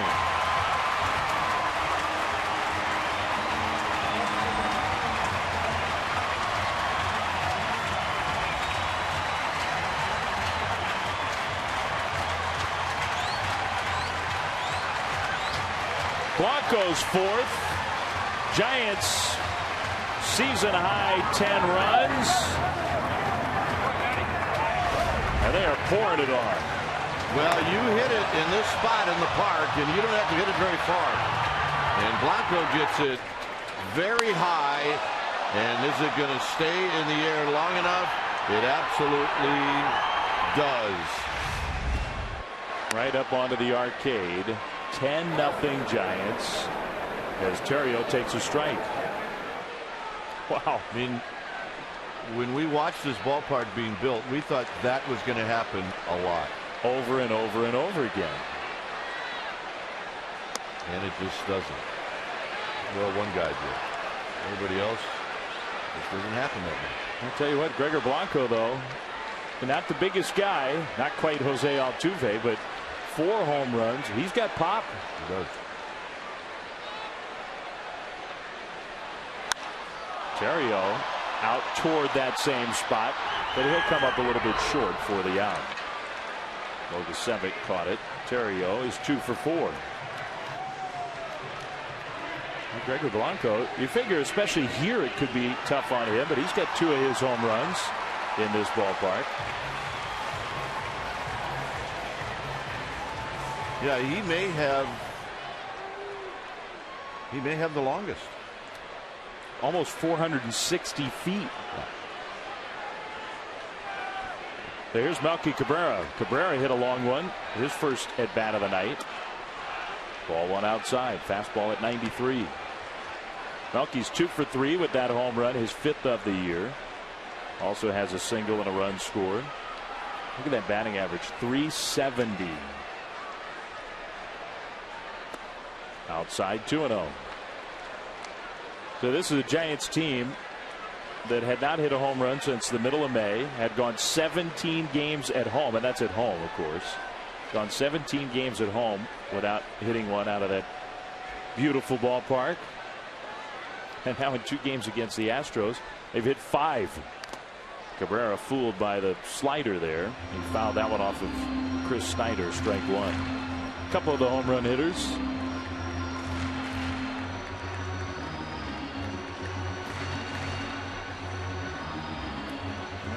All-star voting through the second round of balloting. And Melky Cabrera, he is real close to one of those starting spots. He is. Pretty impressive. Those three guys ahead of him having huge years, although, of course, Kemp been hurt a lot. The Giants fans are supporting Melky Cabrera, that's for sure. This Schneider got dinged so much so now that the trainer and the manager are going to come out, and this is one of those where I have a general idea where it got him, and if memory serves me correct, all you need is time. Yeah, we don't necessarily want to watch the replay to confirm, but we will. Time. Take a moment, Chris. In a lot of ways, it just makes you want to barf.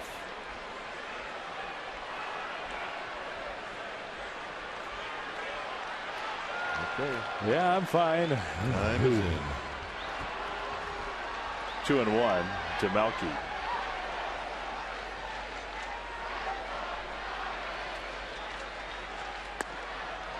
There's that pitch. That's the one Kane has used so much tonight.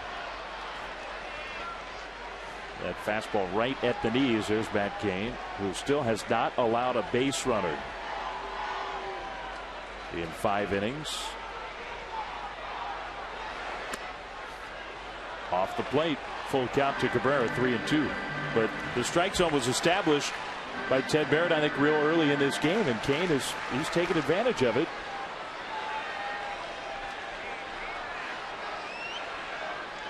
Astros pitchers have not. Cabrera chops that one very softly. Cruz, the underhand feed for the out. All right, time for Subway Eat Fresh. Yes, Kipe and Dave. Bob from Fremont wants to know. Bob's a real funny guy. Hey, Kipe, how does it feel to have Madison Bumgarner hit as many homers as you do in your career? I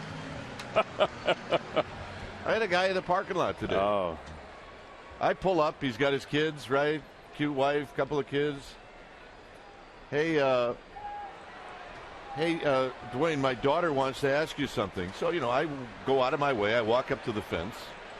Yeah. Here's Buster Posey. And this cute little thing of about 8 years old goes, "Hey, Mr. Kuiper, do you know Madison Bumgarner has as many home runs as you do?" And I gave the dad a face finger. Because clearly the dad's the one that set it up, right? She did not come up with that on her own. There's no way. So, Bob, thanks. You may think you're funny. That's right. Stop roasting me, okay? Hey, Bumgarner's got a lot of power. I'll say this. You both have more big league home runs than I do. And likely more than Bob has. Although I guess we don't know for sure. Bob.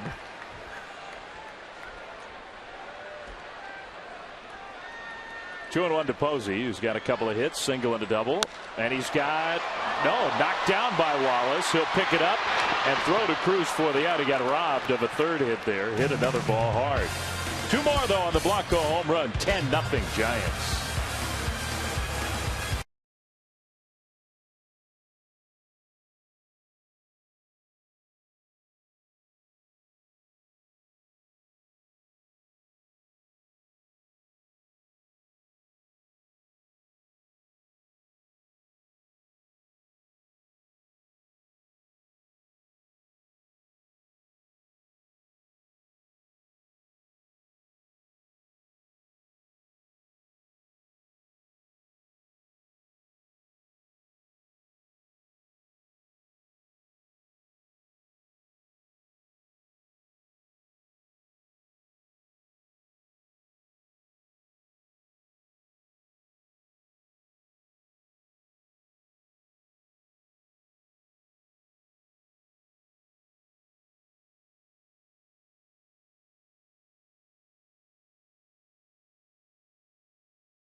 Bay Area, brought to you by Monterey Bay Aquarium. Dive in at MontereyBayAquarium.org/love. Great night to be on the water. Great night to be inside AT&T Park, where the Giants lead the Houston Astros 10-0. 13 hits for the Giants. The Astros have had nobody get to first base against Kane. Emmanuel Burris in to play second in place of Ryan Theriot, and presumably just to get Burris a little time. He has not had much of it of late. Brian Bogusevic, left-handed hitter with a lot of power, takes a changeup for ball one. A's beat the Rockies. Do you care? Come from behind victory, huh? Yep. In the ninth inning. Man, and every day Coors Field looks more and more like the pre-Humidor Coors. It was 4-2 in the first inning. The batteries ran out on the Humidor. Fastball just blew it right by Bogusevic.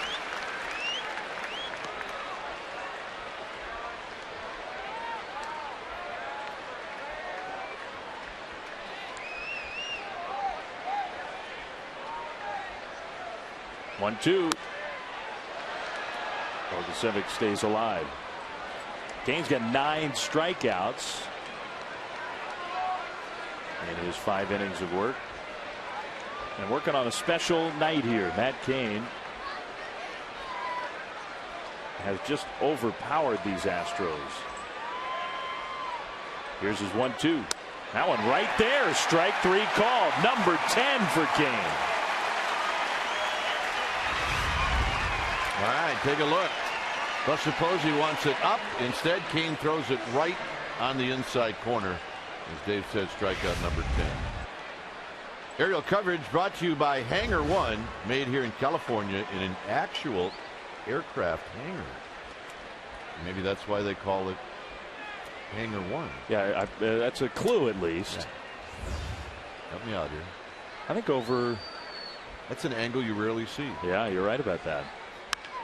There's a deep drive by Chris Snyder. Cabrera will catch it at the wall. Wow. 2 down.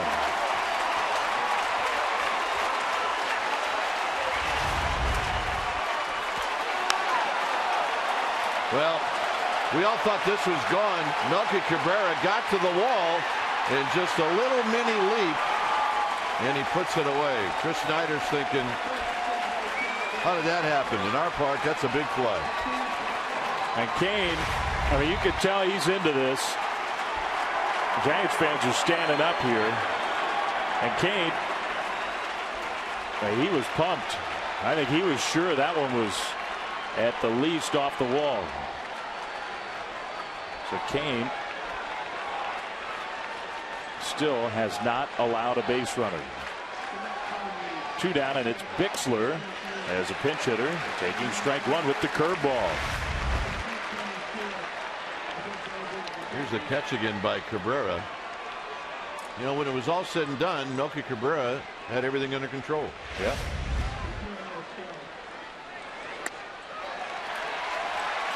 Strike 2.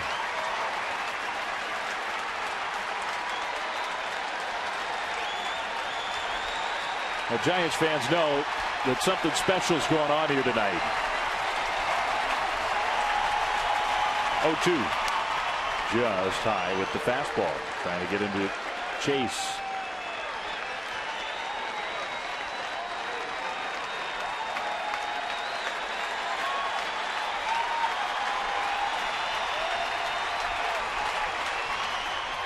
Bixler, no contact. Posey to finish the put out.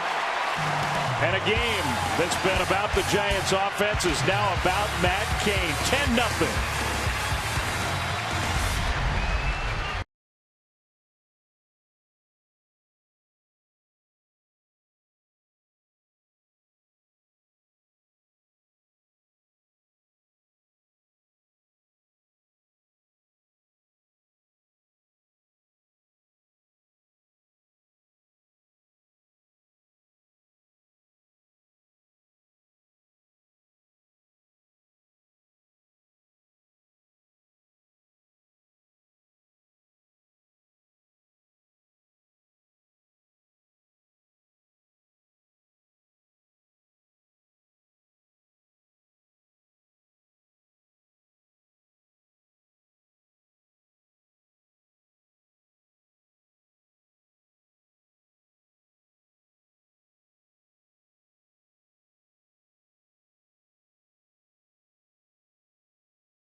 We'll take a look at Snyder. He tagged him. He's out. Well, maybe not. The ball was in the other hand. And you know what? Unless you're in my backyard and I was a kid, you are out. Because I made the rules. 10-0 Giants. When it's time for a change, think Speedy. Oil change and tune-up. Your oil change tune-up in Smog Experts. New pitcher, the left-hander, Xavier Cedeno.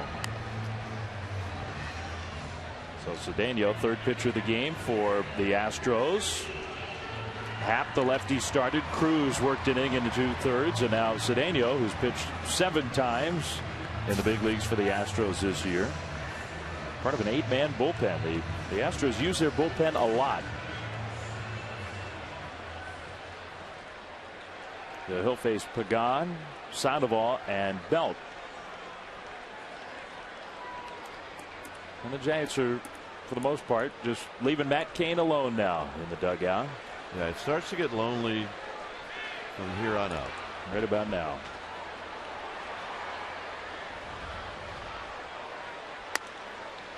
And in a lot of ways, people will say, well, what is up with that? Well, the spot that Cain's in is you don't want to say the wrong thing to him. In a lot of ways, you don't have anything to talk to him about unless you're actually catching him like Buster Posey.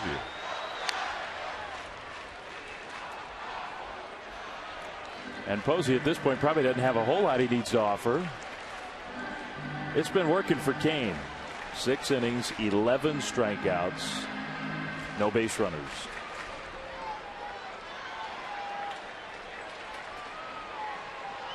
So the Giants offense, I mean, it takes quite a performance from a pitcher on a night where the Giants have exploded. 10 runs, 13 hits, 3 home runs. And that's, at the moment, being obscured by Cain's performance. It really is.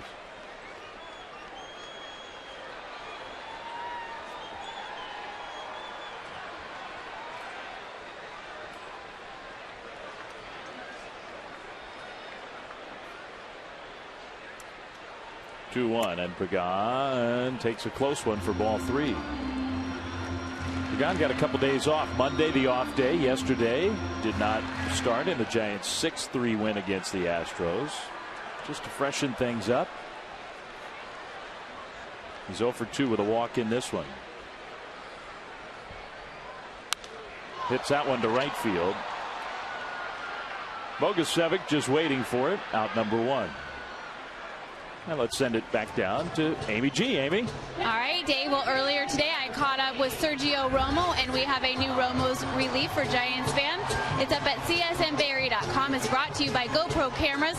Guys, we talked a little bit about the prank that they pulled on Madison Bumgarner last night in the dugout after he hit his first career home run and gave him the cold shoulder. And then Sergio got a little bit serious and talked about why he always catches for that ceremonial first pitch. It's a good one. Romo's relief, csnberry.com. Guys. All right, Amy. Check it out. Curveball to Sandoval for a strike.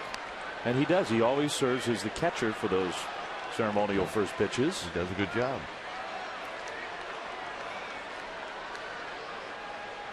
Tonight, Dustin Johnson was the man. A strong contender. This week. Yeah, he bounced it in. Bounced. He was sort of talking a little trash. His fellow tour professional, high-level golfer Rory McIlroy kind of eased one in the night before last. Johnson was talking about how he was going to throw a real pitch. He was going to air it out. Bounced. And he bounced it.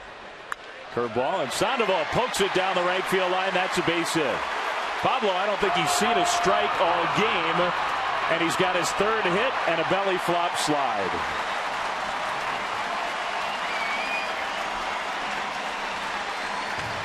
Well, the Panda with a 1-out double. Here's Dustin Johnson. First pitch from earlier. So Johnson deals. Bounced. He was a little sheepish about it. He's another one of those guys who are going to be fun to watch starting tomorrow. Yeah, we're leaving tomorrow, so every gadget we got is going to be watching the U.S. Open. And Dustin Johnson hits it maybe farther than anybody else. There's a curveball to Belt for a called strike. A tremendous all-around athlete. I mean, a great athlete.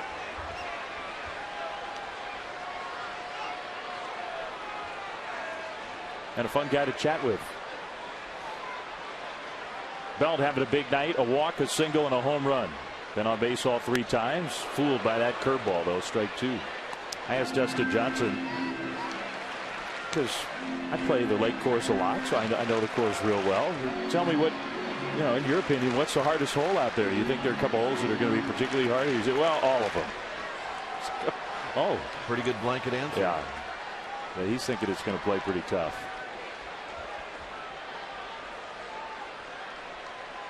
0-2.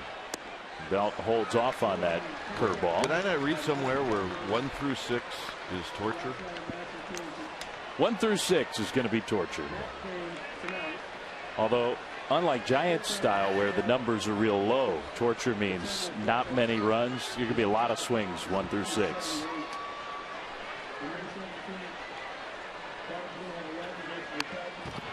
Another foul ball. 1-2 to Belt. Well, it's going to be really fun to see, and San Francisco is going to look great.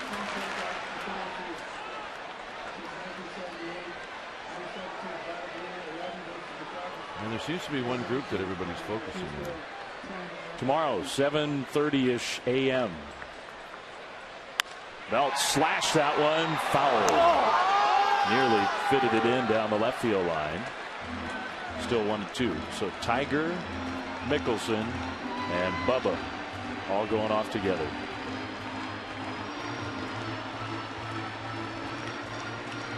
Yeah, I think those fairways will be lined. That could be a fly in somebody's bag on that one.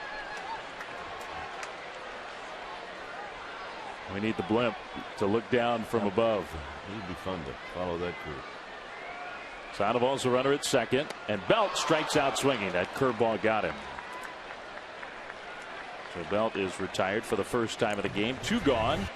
Dusty Baker and the Reds are going to be here for a 4-game series, June 28th through July 1st. And a part of that series on Saturday, first 25,000 fans receive one of 5 Giants bobbleheads presented by Chevron Extra Mile. Sunday is the actual 2002 Giants team reunion. Both 1:05 start times, and still tickets available for all 4 of those games at sfgiants.com.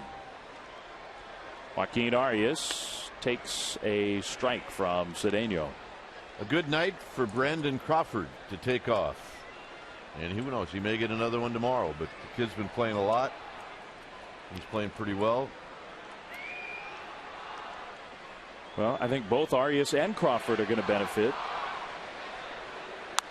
And Bruce Bochy has not said it's going to be an out-and-out platoon, but Arias can start some of these games against left-handers. Crawford gets to freshen up a bit. And then Arias himself, I think the Giants are convinced that Arias got run down playing so much with Sandoval on the DL. Absolutely.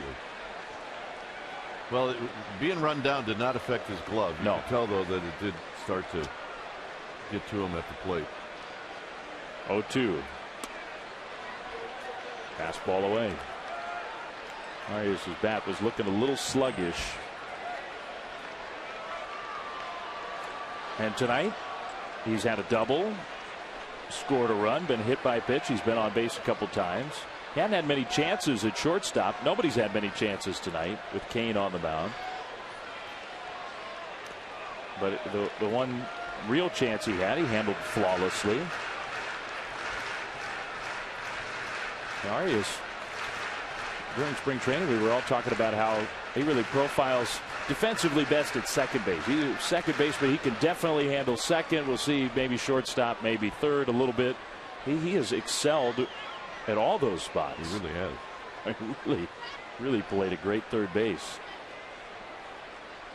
And the Giants will use him for defense late in games at third on nights he's not starting. Bounce that one, and a fair ball. The long throw is just in time from Johnson. So John's going to come back and join Kite here on the TV side. Giants ahead 10-0.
Baseball on Comcast Sportsnet Bay Area is brought to you by Jack in the Box.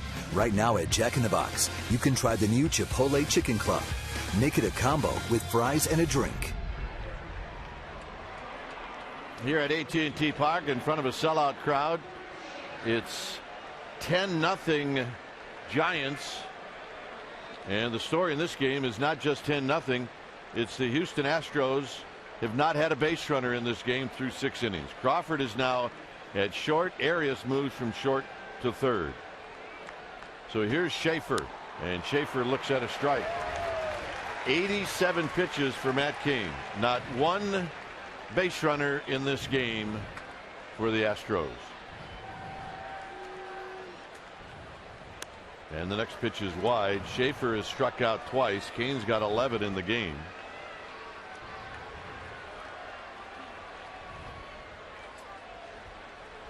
On deck is Jose Altuve. This is flipped foul, and it's now 1-2.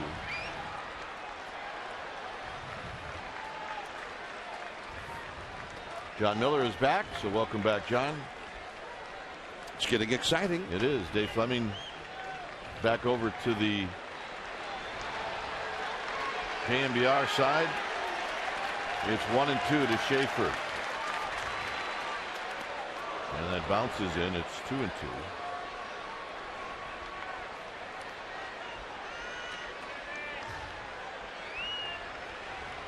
Schaefer's got some speed. So as an infielder, you have to be aware of that. And this infield is aware of that. 3-2.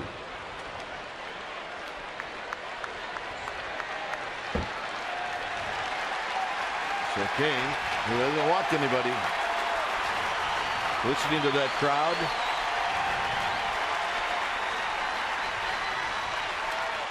And this is hit out into the alleyway. A long run for Blanco, and Blanco's going to dive, and he makes the catch!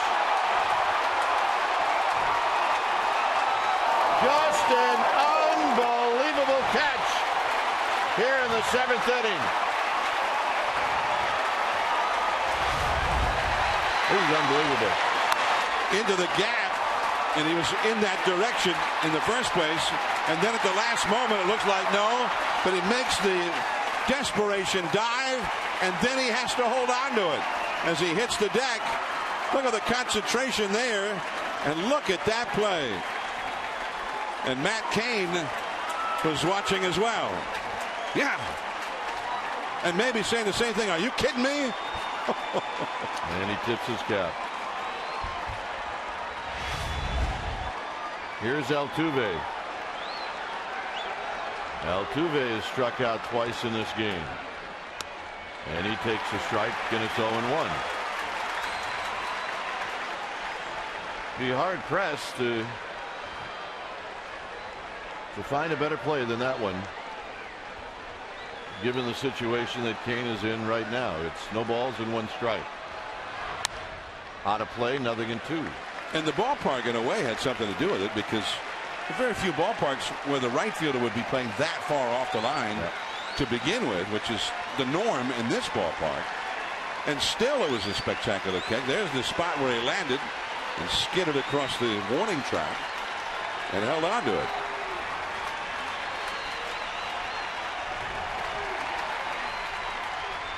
It's almost like he willed that one to land in his glove.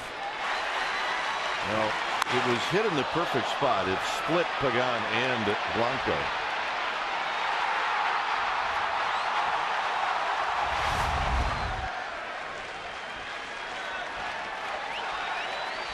So the 1-2 to Altuve. Got him. 12 strikeouts for Cain.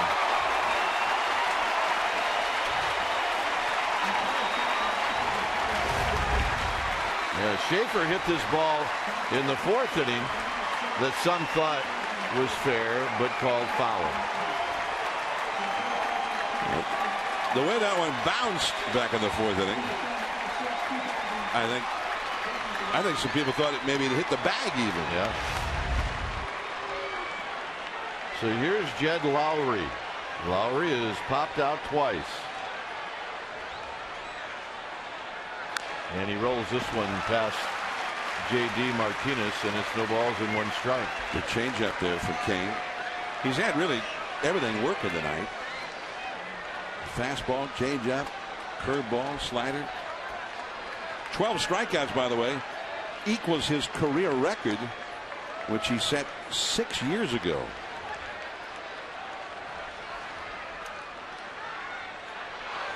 And the next pitch is high. 98 pitches for Kane. When you have a lot of strikeouts, inevitably your pitch count is going to be high by about this inning. Lowry looks at a strike. It's 1-2. Lowry didn't like that call. Said something to the umpire about it.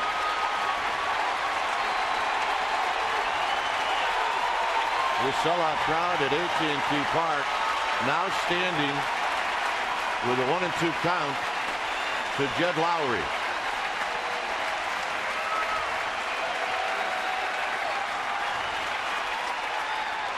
And that's in the dirt. Through the wickets of Buster Posey, 2-2.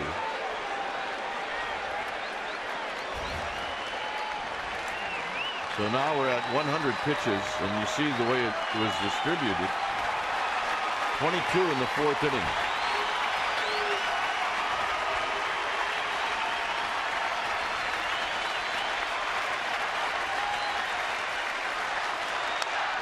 Lowry had a good rip. It stays 2-2. And Kane, to his credit, pitch 101 was 94 miles an hour.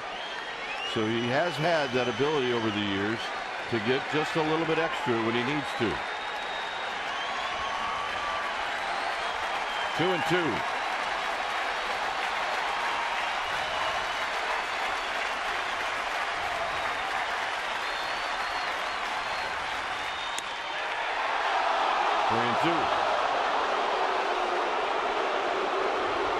Well, this was close. Let's take a look, and you can see Posey, and it was a few inches off the outside. And if this is called a strike, then the Astros would want an investigation. It's 3-2. Got him! 13 strikeouts for Matt Kane. It remains 10-0 Giants.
All right, thanks, Mindy. We got a lot going on here. It's 10-0 Giants. Matt Cain's going to lead things off. It'll be Kane Blanco and Emmanuel Burris.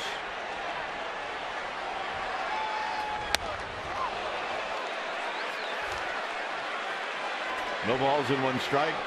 We were taking some guesses about what Kane might do. No, you weren't. I was. You don't have to. I said to John, I said, look, I just saw Bruce Bochy sit next to Kane. You know what? I'll bet he said to Kane, look, don't waste any energy.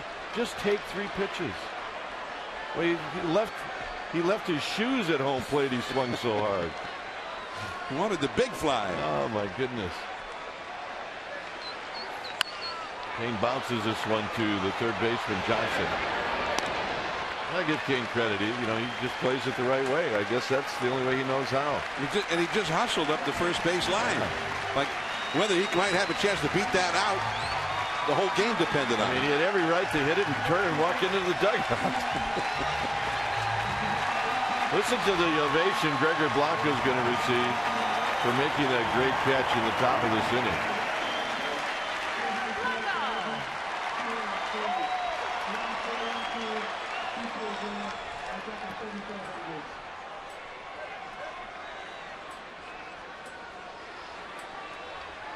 So here's Blanco, who homered in the 5th inning. And the first pitch from Cedeno is high.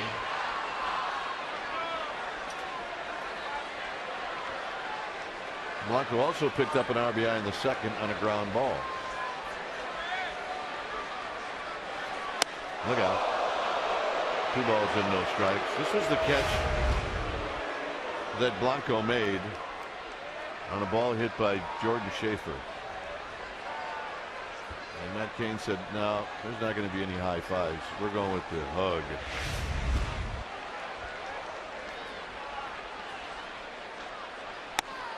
Inside corner, 2 balls and a strike. Well, there was genuine affection and sincere appreciation at the same time. Because we don't see Kane show much emotion on the field, but he raised his arms over his head when Blanco made that incredible catch. There's that sweeping breaking ball, and it hits the inside corner 2-2. That's a Javier Lopez breaking ball.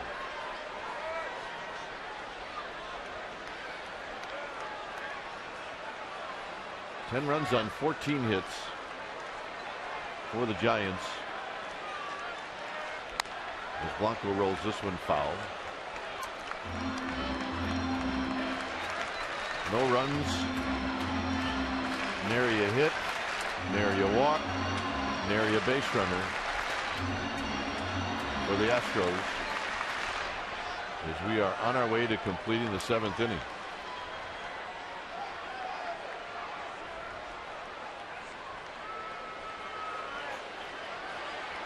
This is hit up the middle, and Blanco's got another hit.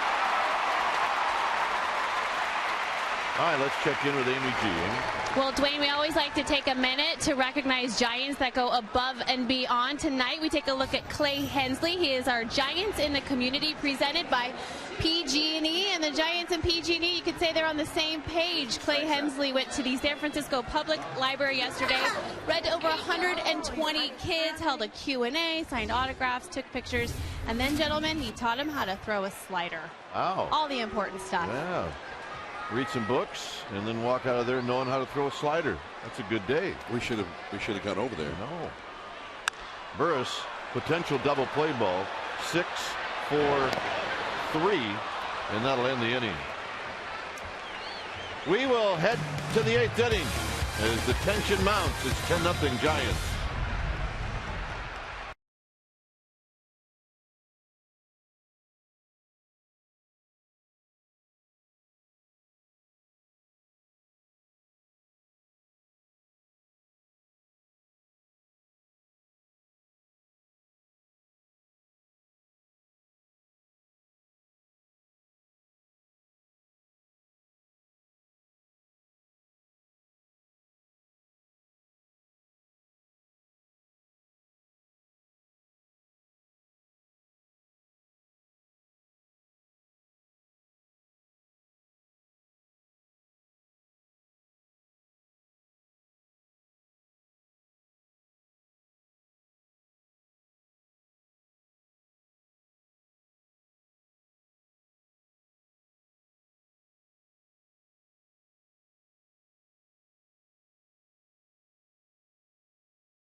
The Astros, 9 different batters with a strikeout.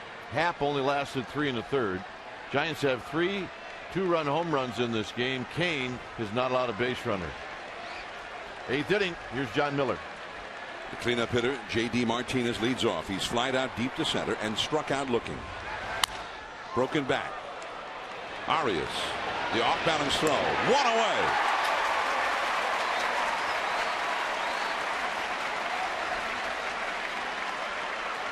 Well, this was by no means an easy play. And what you have to do is you have to do just about everything right to make the play.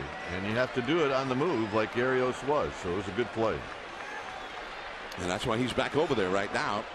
Bruce Bochy made some adjustments to the infield defense, getting his best gloves out there, which right now is Arias at third, Crawford back at short. Burris with more range than the older Terrio at second. Changeup at the knees.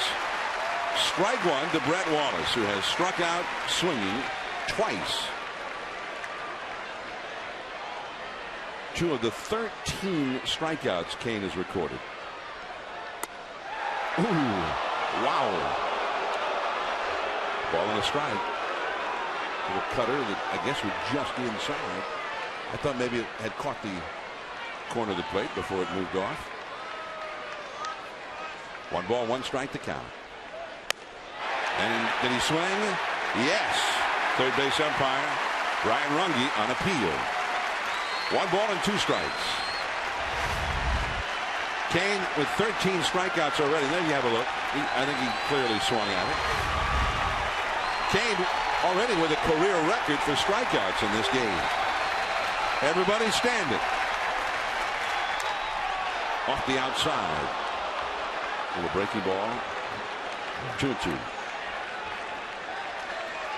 That was the 108th pitch of the game for Kane. He got the first batter on the first pitch of the inning.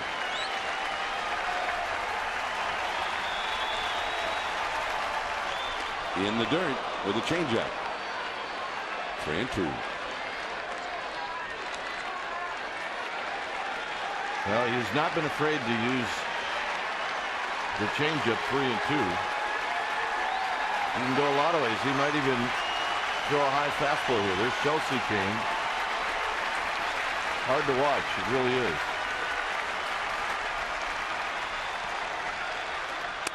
Strike 3 called. Inside corner. Number 14 for Kane. 2 down in the 8th. Well, check out Buster Posey in the target. And folks, that's good enough for Ted Barrett. It's good enough for me. Well, Brett Wallace did not think so. That ball had a little movement coming back to the plate, though. It absolutely did. And that's what got him the call. 14 Ks up there. 2 down. Chris Johnson. Ball 1. I mean, at this point, if you're an Astros hitter, you have to realize that the rhythm that Kane is in, not with just Buster Posey, but with Ted Barrett, you better swing at close pitches.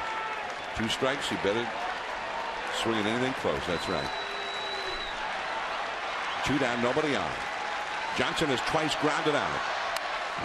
Back to the screen. He had a good rip at that fastball away. 92 miles an hour on his 112th pitch of the night. Johnson has grounded a short, and he has grounded a second. Each time making the final out of an inning. He's batting here with 2 down and nobody on in the 8th.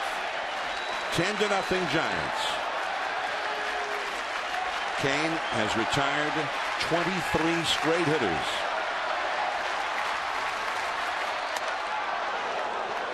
Two and 1.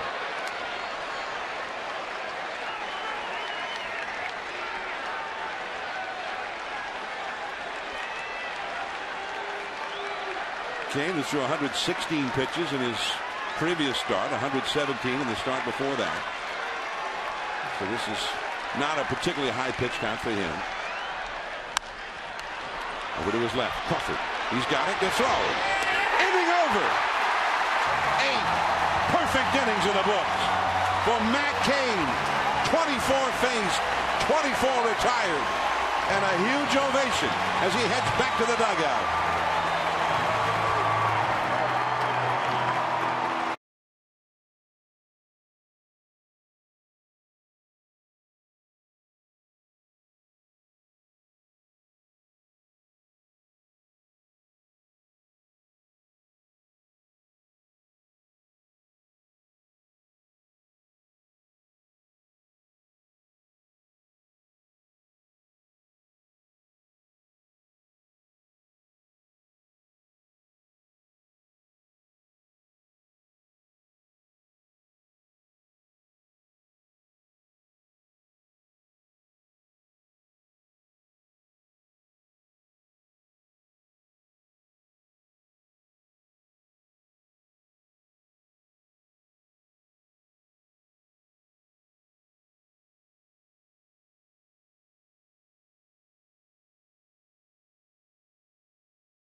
Here's McDonald's true stories. It happened on June 13th, 2004. Barry Bonds hammered his 500th career home run in the Giants uniform, making the Giants the first franchise in baseball to have 3 players that hit 500 home runs with the club: Mays, Mel Ott, and Barry Bonds. Matt Cain. Now, it is not unusual for Matt Cain to flirt with a no-hitter late in the game, as the milkman grounds one to short. And Lowry throws him out. Cabrera is 2 for 5. His 2-run homer put the Giants on the board in the first inning. Matt Cain, before tonight, had taken a no-hitter into the 7th inning 5 times in his career, and it had gone as many as 7 2/3 innings with a no-hitter. Tonight, 8 perfect innings in the books for Matt Cain. And by the way, only 11 pitches thrown in that 8th inning. Pitch count is still not a big issue. Yep, he's okay. Strike 1 to Buster Posey, Matt Cain's battery mate. I can't imagine the ground ball that Crawford just fielded to get the final out of the inning. What kind of burden he must have felt. It's absolutely nerve-wracking. I had a chance to play in Len Barker's perfect game, and tell you what, defensively you get pretty locked in. You know exactly what's going on, and everything slows down a little bit. And Crawford, you know, it was not an easy play, but it's a play you have to make. 1-2, and he did look like he got a little tricky hop at the last. And he gave ground just a little bit to get a better hop.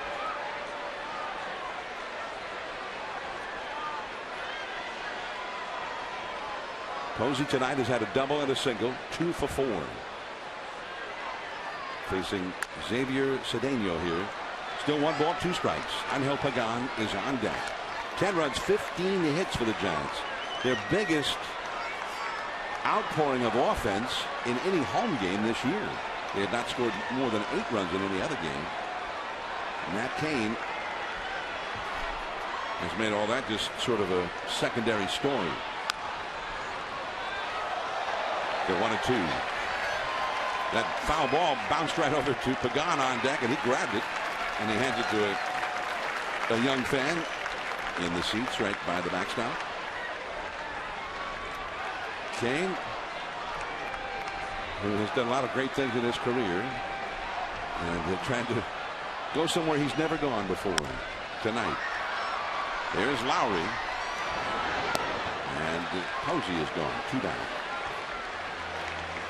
And now Pagan.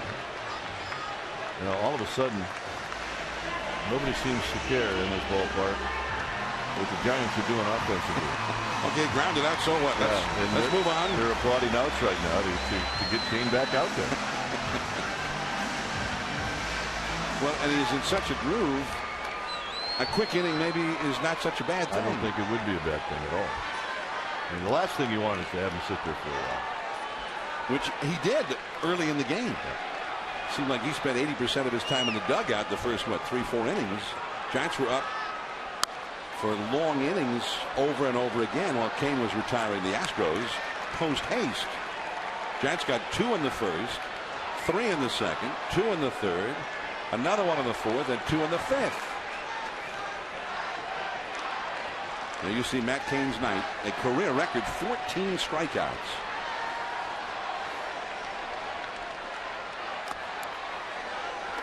Ball and a strike down. 2 Pagan. No hits, no runs, no base runners for the Astros. There have been a couple of nice plays along the way. One that saved it in the 7th inning, hit by Schaefer. Then what a play that was. Whatever the situation was, that was an incredible play. Absolutely. By Gregor Blanco. That curveball in for a strike. Also, Melky Cabrera, it wasn't anywhere close to the same kind of spectacular play, but it really excited the crowd when he went back to the wall. I thought Snyder had hit one out of the yard. I think everybody did. And then when they saw Cabrera actually looking fairly comfortable chasing it down, everybody was shocked.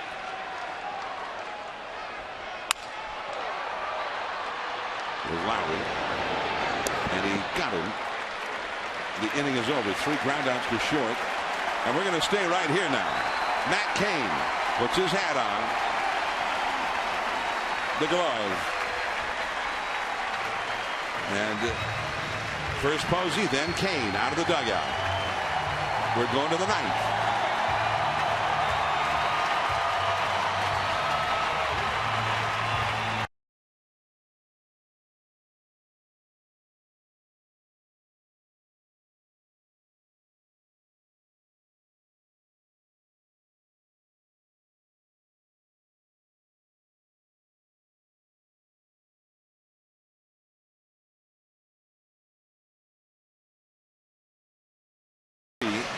Against Houston, a second-year expansion team at that time, pitched a no-hitter at Candlestick Park. That was the first by a San Francisco Giant. Gaylord Perry no-hit the Cardinals at Candlestick.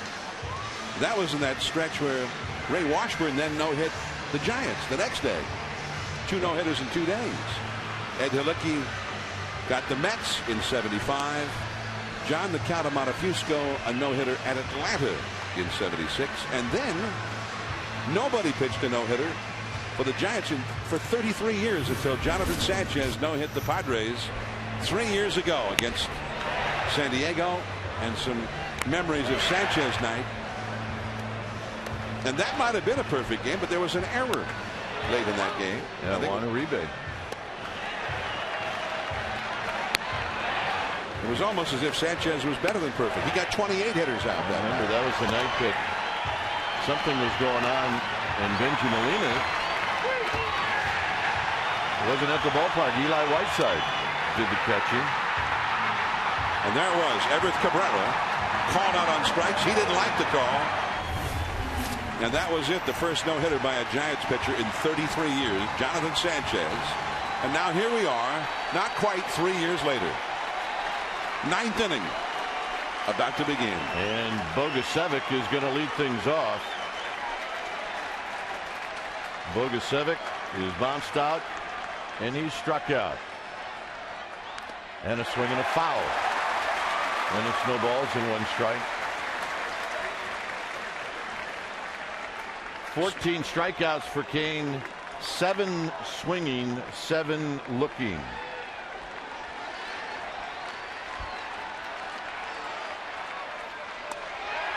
Low and away, 1 ball and 1 strike. People hanging on every pitch thrown by Matt Cain. Everybody's standing. In tight, and Bogusevic just got out of the way. 2 balls and 1 strike.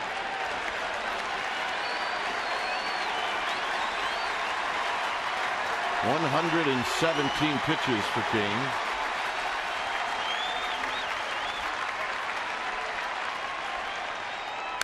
Swinging a foul, and I don't think that was a strike. It's 2-2. So Bogusevic steps out, adjusts the batting gloves.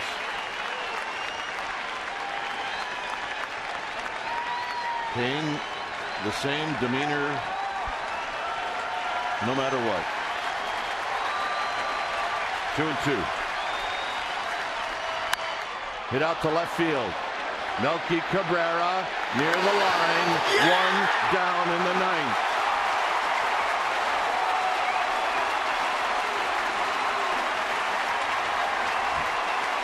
And Chelsea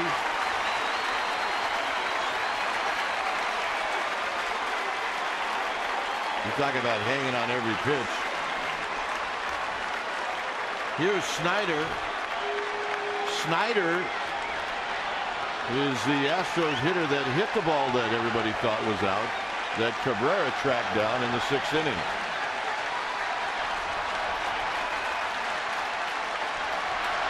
And a breaking ball is wide. 1 ball and no strikes.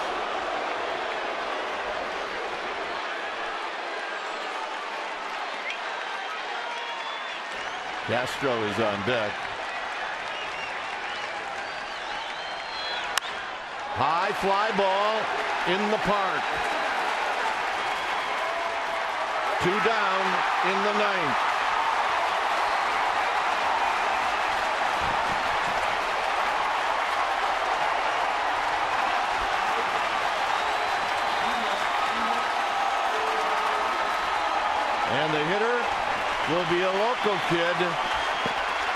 from Castro Valley, Jason Castro.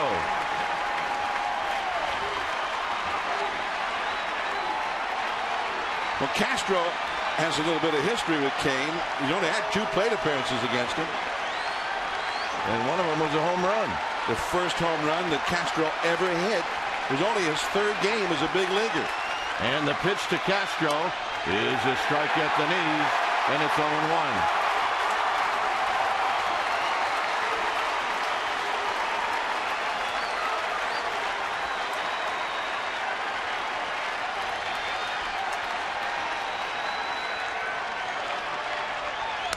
High with a fastball to even the count. 1 ball and 1 strike. Castro started last night and went 1 for 4.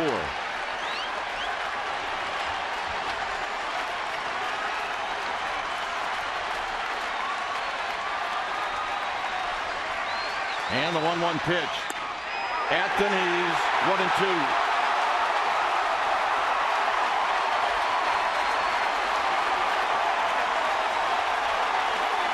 Kane appeared to look around, gazing at the upper deck, but now looking into Buster Posey. 1 ball and 2 strikes. On the ground, Arias from deep third, got him! And that's a perfect game. And the Giants mobbing Matt Cain on the pitcher's mound.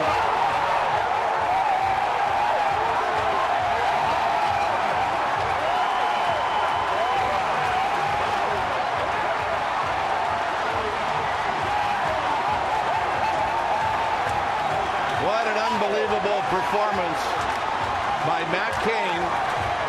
That's the 22nd perfect game in Major League history. The last to do it was Philip Humber on April 21st of this year. And the first in the Giants franchise history. The 130th year of Giants baseball. Matt Cain, the first in all those many years to pitch a perfect game. And Kelsey being escorted probably down to the field. And by no means was that last play an easy one by Joaquin Arias. Joaquin Arias, Gold Glove vote. That was a tough play. He got a tough hop, played it cleanly, and then a great throw. And Matt Cain with an appreciative hug for Joaquin Arias. Well, here's the play. It was tough catching it. And then he did not have a whole lot of momentum to first base, but in a sneaky trick by Belt as he put the ball in his back pocket.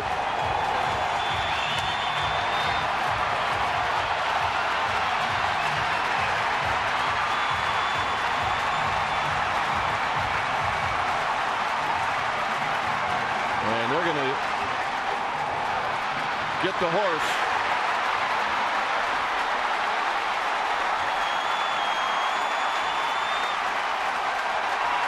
Pretty remarkable night. And then Matt Cain, as we see the last moment again. But Matt Cain is on the field now, being saluted by the crowd live here and responding to the crowd.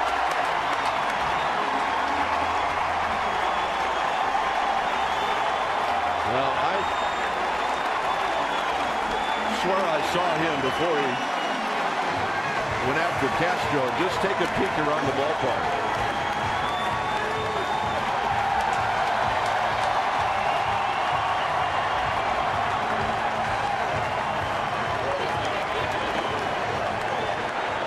What a night. All right, Amy G's got the hero, Matt Cain. I am with the hero, and congratulations, Matt Cain. You just pitched the first perfect game in Giants franchise history. Wow.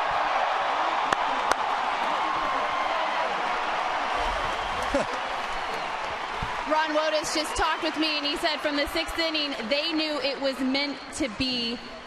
Let's talk a little bit about what you knew from the get-go. You seem to have everything working from first pitch tonight. Yeah, you know, I mean, obviously, we can talk about the 6th inning and the 7th inning, those two unbelievable catches. I mean, that right there is, that changes the whole thing.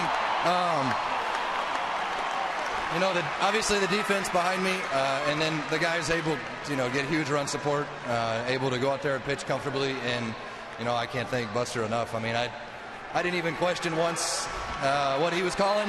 He was going to throw whatever he wanted, and I was going to let him go. And it was, Buster did an unbelievable job back there. That was tremendous. Matt, you are known for always staying so composed, able to control your emotions, and tonight probably one of the most difficult situations to do that, yet you did. How were you able to? I have no idea. I really don't. I mean, it was in the 7th when Blanco makes that catch in center field. I literally felt everybody on the mound with me. I mean, it was going. The whole stadium was electric right then. I mean, it was wow.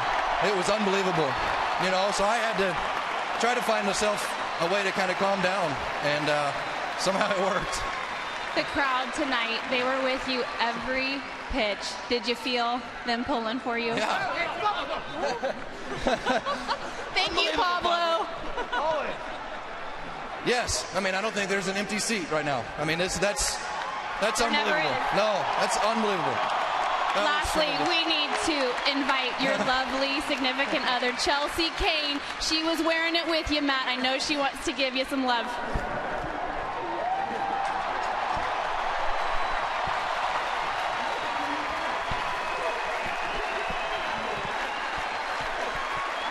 Congratulations, Matt. Job well done. John and Dwayne, let's go to you. All right, thanks, Amy. And Chelsea ruined the party. She came in, and once she gave Matt Cain a hug, that was the end of it. And I don't know, John, we come to the park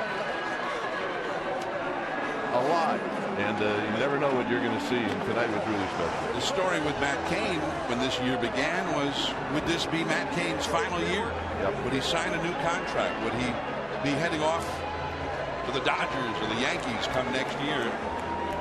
He signed a new contract. It was a good contract, but I think it also said that deep down, being a Giant meant something to Matt Cain. It was really important to him. All right, Amy G's got a guest. Amy? Yeah, we've got Buster Posey, the battery mate, for a perfect game this evening, the first in Giants history. Buster, and the only difference right now in your role is you're not on the scoreboard. Tell us a little bit about what's going through your mind right now. I'll tell you what, I was up there with the most nervous I've ever been on a baseball field, because I knew after Blanco made that catch, we had a good shot at it, and what a blast. What was working for Matt? I mean, from the get-go, pitch one, it seemed like, you guys had a rhythm. He told us that he didn't question anything you were calling. That doesn't always happen that often, clearly, for perfect games. But did you know right away he had good stuff tonight? I mean, he's been good all year. I mean, tonight was he just moved the ball on both sides of the plate so well, threw all 4 pitches when he needed to, and I mean, to go through a lineup 3 times and not get up a hitter or walk, I mean, it's still kind of hard for me to wrap my mind around. You guys put up double digits on the scoreboard for Matt tonight. How much of a factor did that play in just easing his duties out there? Well, you know what? I mean, honestly, sometimes it's harder when you have more runs up there, because you have to continue to pitch like it's a close game, and he did a great job of that. How big of a factor is the crowd when this is happening for you guys? And these moments are rare, and they're there with you every step of the way. Well, I mean, it's huge. I mean, we felt it in 2010 in the playoffs, and this definitely had a playoff feel tonight, and I think it's when we all play the game. This is a pretty special moment, Buster. Enjoy it. Congratulations. Dwayne, John. All right, Amy, and thanks, Buster. We were looking at the perfect games. The last National League perfect game, Roy Halladay did it in 2010 in May. So, hey, look, as I said before, you come out to the ballpark, you really do expect to see something that you haven't seen before.